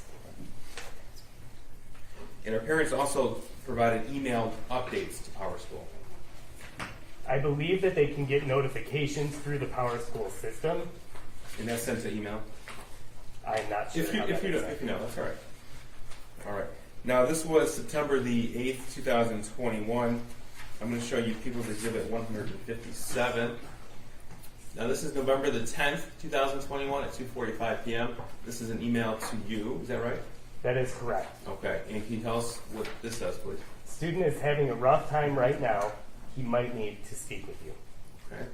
And then your response at 4:44 p.m. on November the 10th, 2021 was what? I'm sorry, I was in a meeting through the end of the day. I'll catch up with him.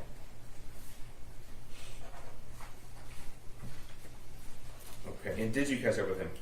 I did the following day. Okay. Tell us about that, please. I had a quick meeting in the hallway on his way to class and just let him know that if he needed somebody to talk to, that I could be there for him. Okay. Now, did you contact either that student's mother or father at that point? I did not. Okay. Did you send an email? No. And why not? Because it was something that was very typical. I didn't have any information on the student other than he was sad, which to me is a pretty common thing and a normal thing. And I just wanted to be able to offer a bridge that if that student wanted to talk. Okay. And you offered that bridge to the student? I did meet with that student in the hallway and offered that opportunity. Okay. And for the record, that was Jennifer Crumley's son. Is that correct? That is correct. Now, the next time you had any interaction with the defendant's son was November the 29th, 2021. Would that be right? Yes. This is Exhibit 158. Sir, this is an email to you that eventually was forwarded. Is that correct? This email was eventually forwarded to me fairly quickly after it was sent to the two on this email. Okay, so this is Monday, November 29th, 9:32 a.m. Can you read us, please, what the email says? I have a student during first hour today, defendant's son, who is on his phone looking at different bullets at the end of first hour today as I was walking around the room passing out their essays. I didn't get a chance to investigate it a bit further since it was the end of the hour. Now that he's on my radar, I'm also noticing some of his previous work that he's completed from earlier in the year leans a bit toward the violent side. I can bring these things later today during my 5th hour prep if you would like them. Okay, so this was 9:32 a.m. and you weren't on the initial email, but it was forwarded to you. It was forwarded to me. Okay, and tell us what happened next, please. At this point, I received a phone call from Pam Fine, who was on the original email, asking if I would be able to come to her office. She was planning to call down the student and meet to discuss the contents of this email. Now, in the realm of either a school counselor or someone who's in discipline of students, there are certain levels of escalation when it comes to contacting a student and or a parent. Would that be right? I would agree with that, yes. Okay. So there's a check-in. Your Honor, I would ask that the witness answer the questions and avoid the leading questions. Please. I'll repeat. Okay, so earlier you testified that you had just met with the student's teacher in September of 2021. Yes. Okay, and you felt that was sufficient at that point. Yes, because I was able to gain more context. Okay. November the 10th of 2000, well actually you met with him November the 11th, 2021, you took the next step to meet with him. Yes. Okay. And now a decision was made, you just testified that to actually bring the student into the office. That decision was made. I was not the one who made that decision. Sure. But as far as you're concerned in your role, what are the levels of escalation to contact either a parent or somebody else? It depends on the situation. If it's a discipline issue, I would be contacting a dean or a principal. And then they would be the ones leading the meeting from there.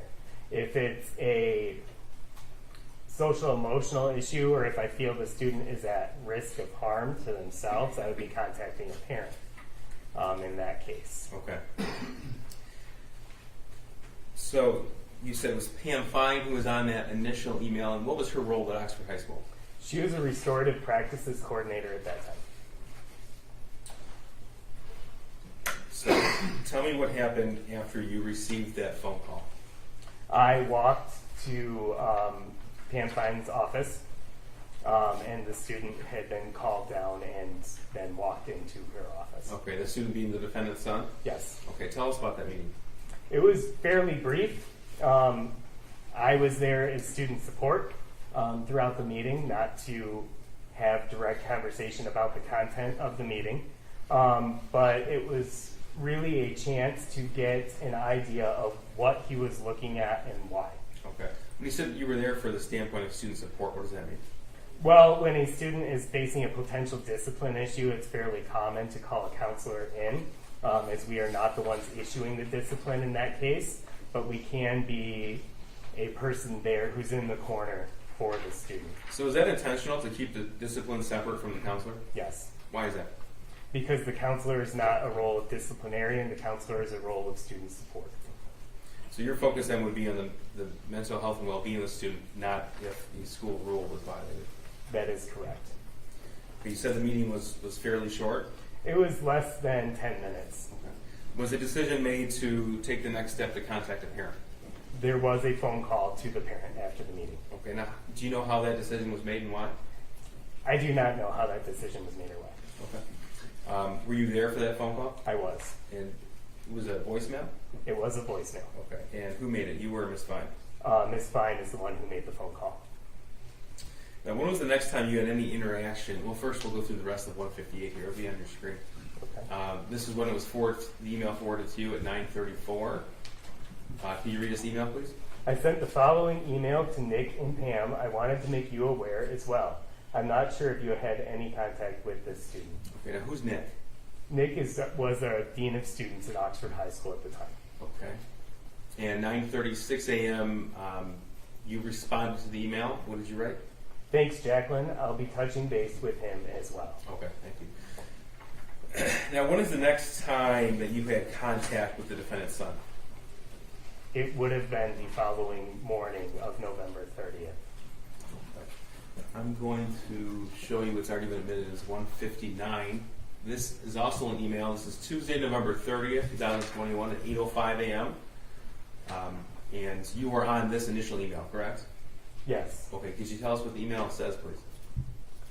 I know Jackie emailed you guys yesterday with some concerns about student in our first hour class.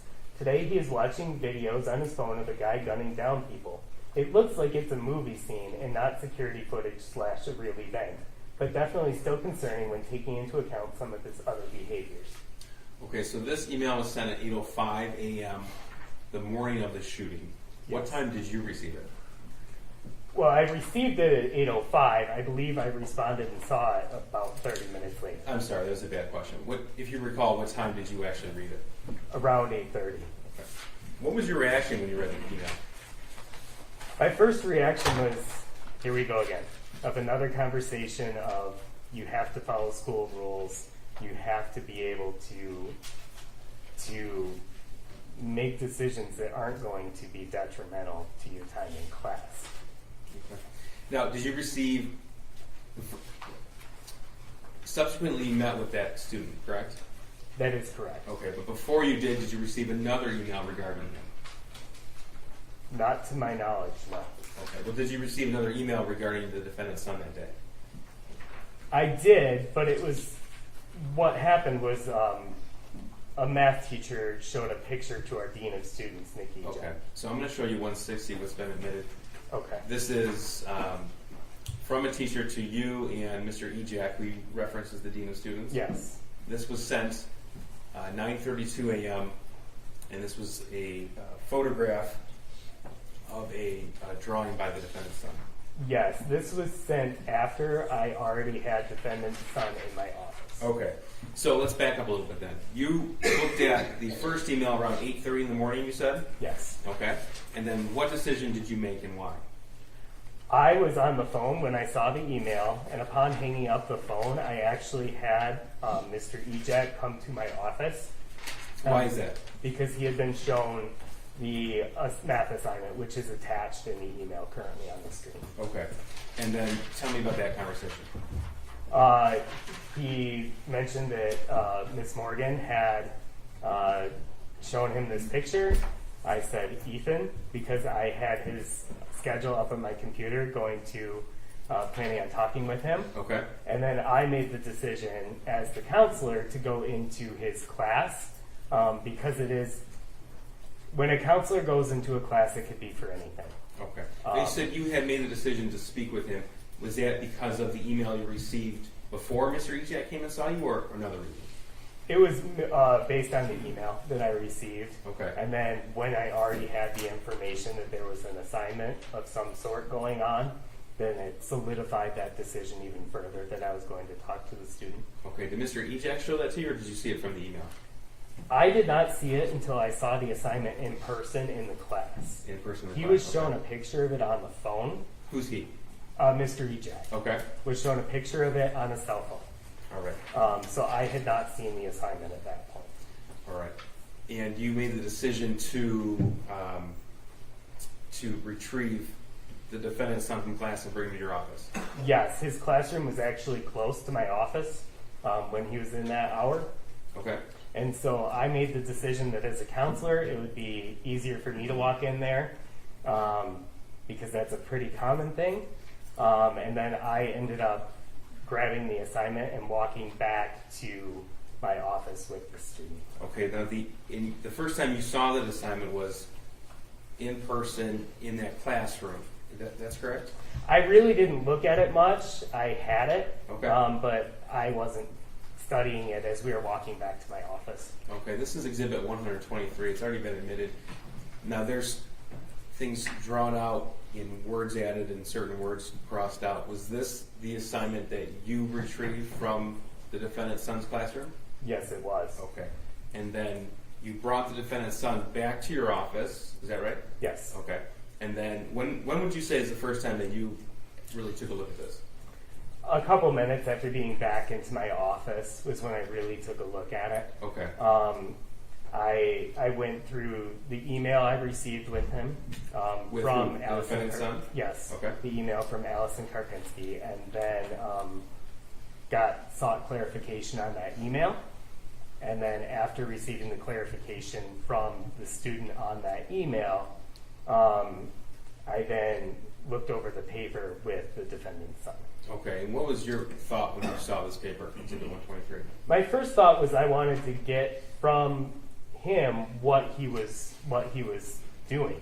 His initial response was that it was a video game, that he liked drawing for video games and liked being able to create in that way. So I let him describe it in that way at first, and then I asked him to talk about some of the words that he had written down. Okay. By this Because point, those stuck out to me. so by this point, had you seen the original drawing? No, Okay. So the words you were asking to explain were on this sheet here, 123. that is correct. Okay. So what words in particular stood out to you? I noticed the words of "I love my life so much," "the thoughts won't stop." I could make out "help me" under the crossed out part, and "harmless act." So it made me concerned that a student may potentially be suicidal or be displaying suicidal ideation. Okay. So I take it you didn't take the defendant's son explanation at face value. I didn't take it at face value. I accounted for it as his description, but I wanted to make sure that I was looking at as much of a picture as I could. Okay. So when you reviewed this drawing, and again, this is before you saw the original drawing, did you decide then to ask more pointed questions? I did. I really wanted to point out the words that were in the drawing because they were the easiest to see, and I wanted to get explanation for the words that wasn't just, it's a video game. Now, when you were speaking with the defendant son in your office, did he have a mask on? He did. Okay, did you have a mask on? I did. Could you tell what his demeanor was at that point? As best as you could, without complete facial expression. You still have tone of voice, you still have pace of speech. At this point, you never actually interacted with him without a mask, would that be right? That is correct. So, when you asked more pointed questions, tell us what happened next and why. His demeanor at first was very compliant, and as I started asking about the words and asking him to describe the words, his demeanor shifted towards more of a sad demeanor. Okay. He started sharing some things that had gone on in his life. Like what? He mentioned that a family dog had died recently. He mentioned that a grandparent had passed. That he was struggling with COVID and with school through COVID. And he mentioned that he had an argument with his parents about grades the night before. Okay. Did he tell you that a friend of his had abruptly left the state? He did mention that a friend of his had left. He didn't say the state, just wasn't attending school anymore. Okay. Now, did you make a decision based upon your conversation with him to call Jennifer Crumbly? I did. Okay. Now, is that before or after you saw the original drawing? I don't remember. Okay. So during this conversation with the defendant's son, did you have the opportunity to look at the original drawing? I did receive the original drawing in an email, Okay. probably 25 to 30 minutes after retrieving him from class. So this is Exhibit 74. It's already been admitted. This is the original drawing that was shared with you? Yes. Okay. Now, what about this drawing causes you concern as well? This drawing also gave me a lot of concerns of suicide. When I looked at it and I saw one body, when I looked at it and saw words that were internalized of "the thoughts won't stop, help me," I started becoming concerned about the student's well-being and made the decision that I needed to involve parents. Okay. So we had talked about checking with the teacher, checking with the student, calling the student in to the office, and a phone call to the parent. Now, you decided to not just call the parent, but also call them in? I did. Okay. Now, in the range of options with a counselor dealing with a parent, this is be the highest option. Would that be right? This would definitely be up there, yes. Okay. So when was that decision made? How long, let me ask you this, how long were you with the defendant's son before you made that decision to call his mother? To the best of my memory, at least 20 minutes. Okay, so in that 20-minute time span, though, you made the decision to bring her in. I did. Okay. Tell us how that happened. I asked, I actually told the student what I was going to do. I said, here's where we're at, and here's what I have to do. And I let him know that in this case, I need to call your parents and get them involved, because I want to make sure we get you help and support. Okay. I then gave student the option to choose which parent he wanted me to call. I do that quite frequently because it gives you an insight into the student a little bit. Of sometimes they might say, please don't call this parent. And student's response was it would be easier to get a hold of mom. So we called mom. Okay. Now, did you tell him that you had concerns of suicidal ideation before you called Jennifer Crumley? I do not believe that I told him that, no. And you indicated that you had seen in the fall of 2021 other aspects of suicidal ideation with other students? Yes, Okay. And you said even some students had even attempted suicide? sadly, yes. Okay. So you've had these sort of meetings where you call a parent in before? I have. Okay. And you said it was the defendant's son to call Jennifer Crumley, or at least you'd have an easier time getting a hold of her? Yeah, that was the statement. So I called mom, and I Mom believe, being the defendant, Jennifer Crumley? yes, that is Okay. correct. And she was unable to answer that phone call. So I then asked, Well, how do you know that? It went to voicemail? yes, Okay. she did not answer She that did not phone answer. call. Okay. And so I asked the student if it was okay for me to call his dad, and he said yes. I called dad, and it sounded like there was an answer, but it was also kind of like just dead air on the phone. Okay. So I hung up, and a few moments later, I received a phone call back from Jennifer Crumley. Okay. Now, if I told you that we had phone logs admitted into evidence that showed you left a message for Jennifer Crumley at 9:24 a.m., would that sound right to you? That sounds about right, yes. Okay. And then it appeared from those same records that she had called you back at 9:27 a.m. Does that also sound right? That sounds about right. Okay. Tell us about that conversation between you and Jennifer Crumley at 9:27 a.m. I let her know that I had the student in my office and I had some concerns and was hoping that she would be able to come into the school. Was that on your office line? It was on my office line, yes. Did you have the telephone to your ear, or was it speakerphone? At that point, it was to my ear, and I believe that mom asked to speak with Ethan, or the student. So I then put it on speakerphone and allowed them to talk to each other as well. Okay. Tell me about that, please. Mom asked the student what was going on, and he didn't really have much, just kind of. Okay. Did you tell the defendant that you had a drawing you were going to send her, the math worksheet? I believe I did, yes, Okay. and then I sent it to her, Okay. to her cell phone. And did she comment on that drawing, that math worksheet, to you while she was on the phone with you? Not to my memory.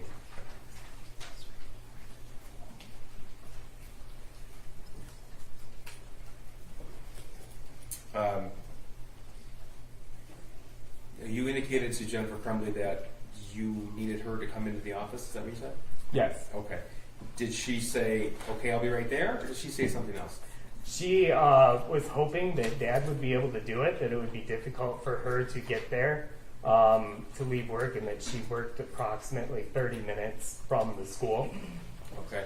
And that was 9:27 a.m. And when she told you that it'd be difficult for her to come there, was that on speakerphone? I do not remember. Okay. So what was from the records, it shows about a 5-minute phone call between you and Jennifer Crumley at that point in time. Were you left with the impression that she was on her way then, or that you had to find another parent? I was left with the impression that she was going to try and contact Dad, to have Dad come. And then approximately 10 minutes later, she called again saying that she was unable to get a hold of Dad, and that she would be on her way. Okay. She being Jennifer Crumley. Yes, that is correct. All right. And you said you forwarded this Exhibit 74 to Jennifer Crumley. This was forwarded in the email. Okay. And then this Exhibit 123 was also forwarded to her. That was texted to her cell phone. Texted Jennifer Crumbley's cell phone. Yes.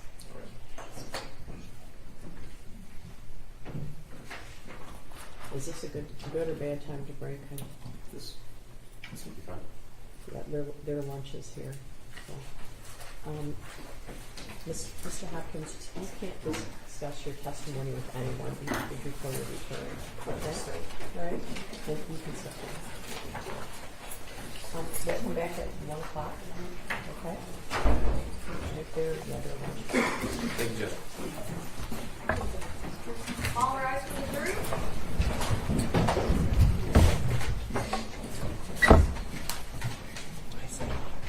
Okay.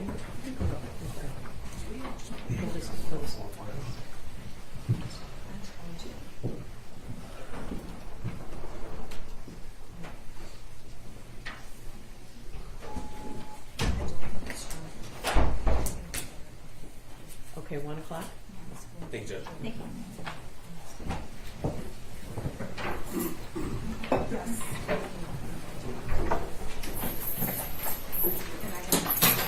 Everybody please have a seat.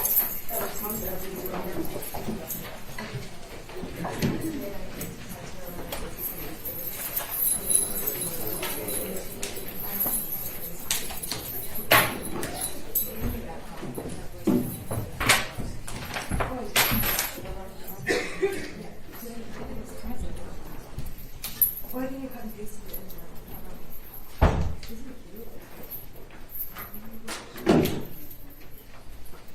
No. That's a good question.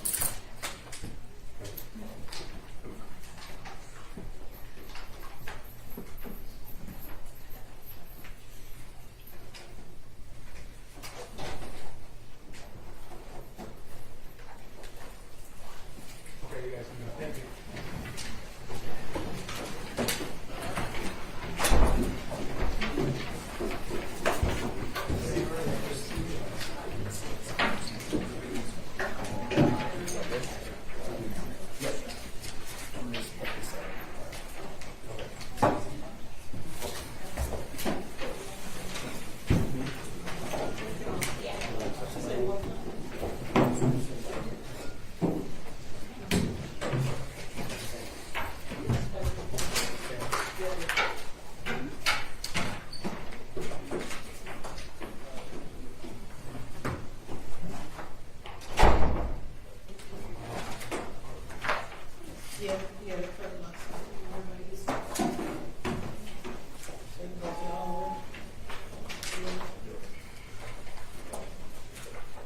Sorry.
Oh, can I turn this off?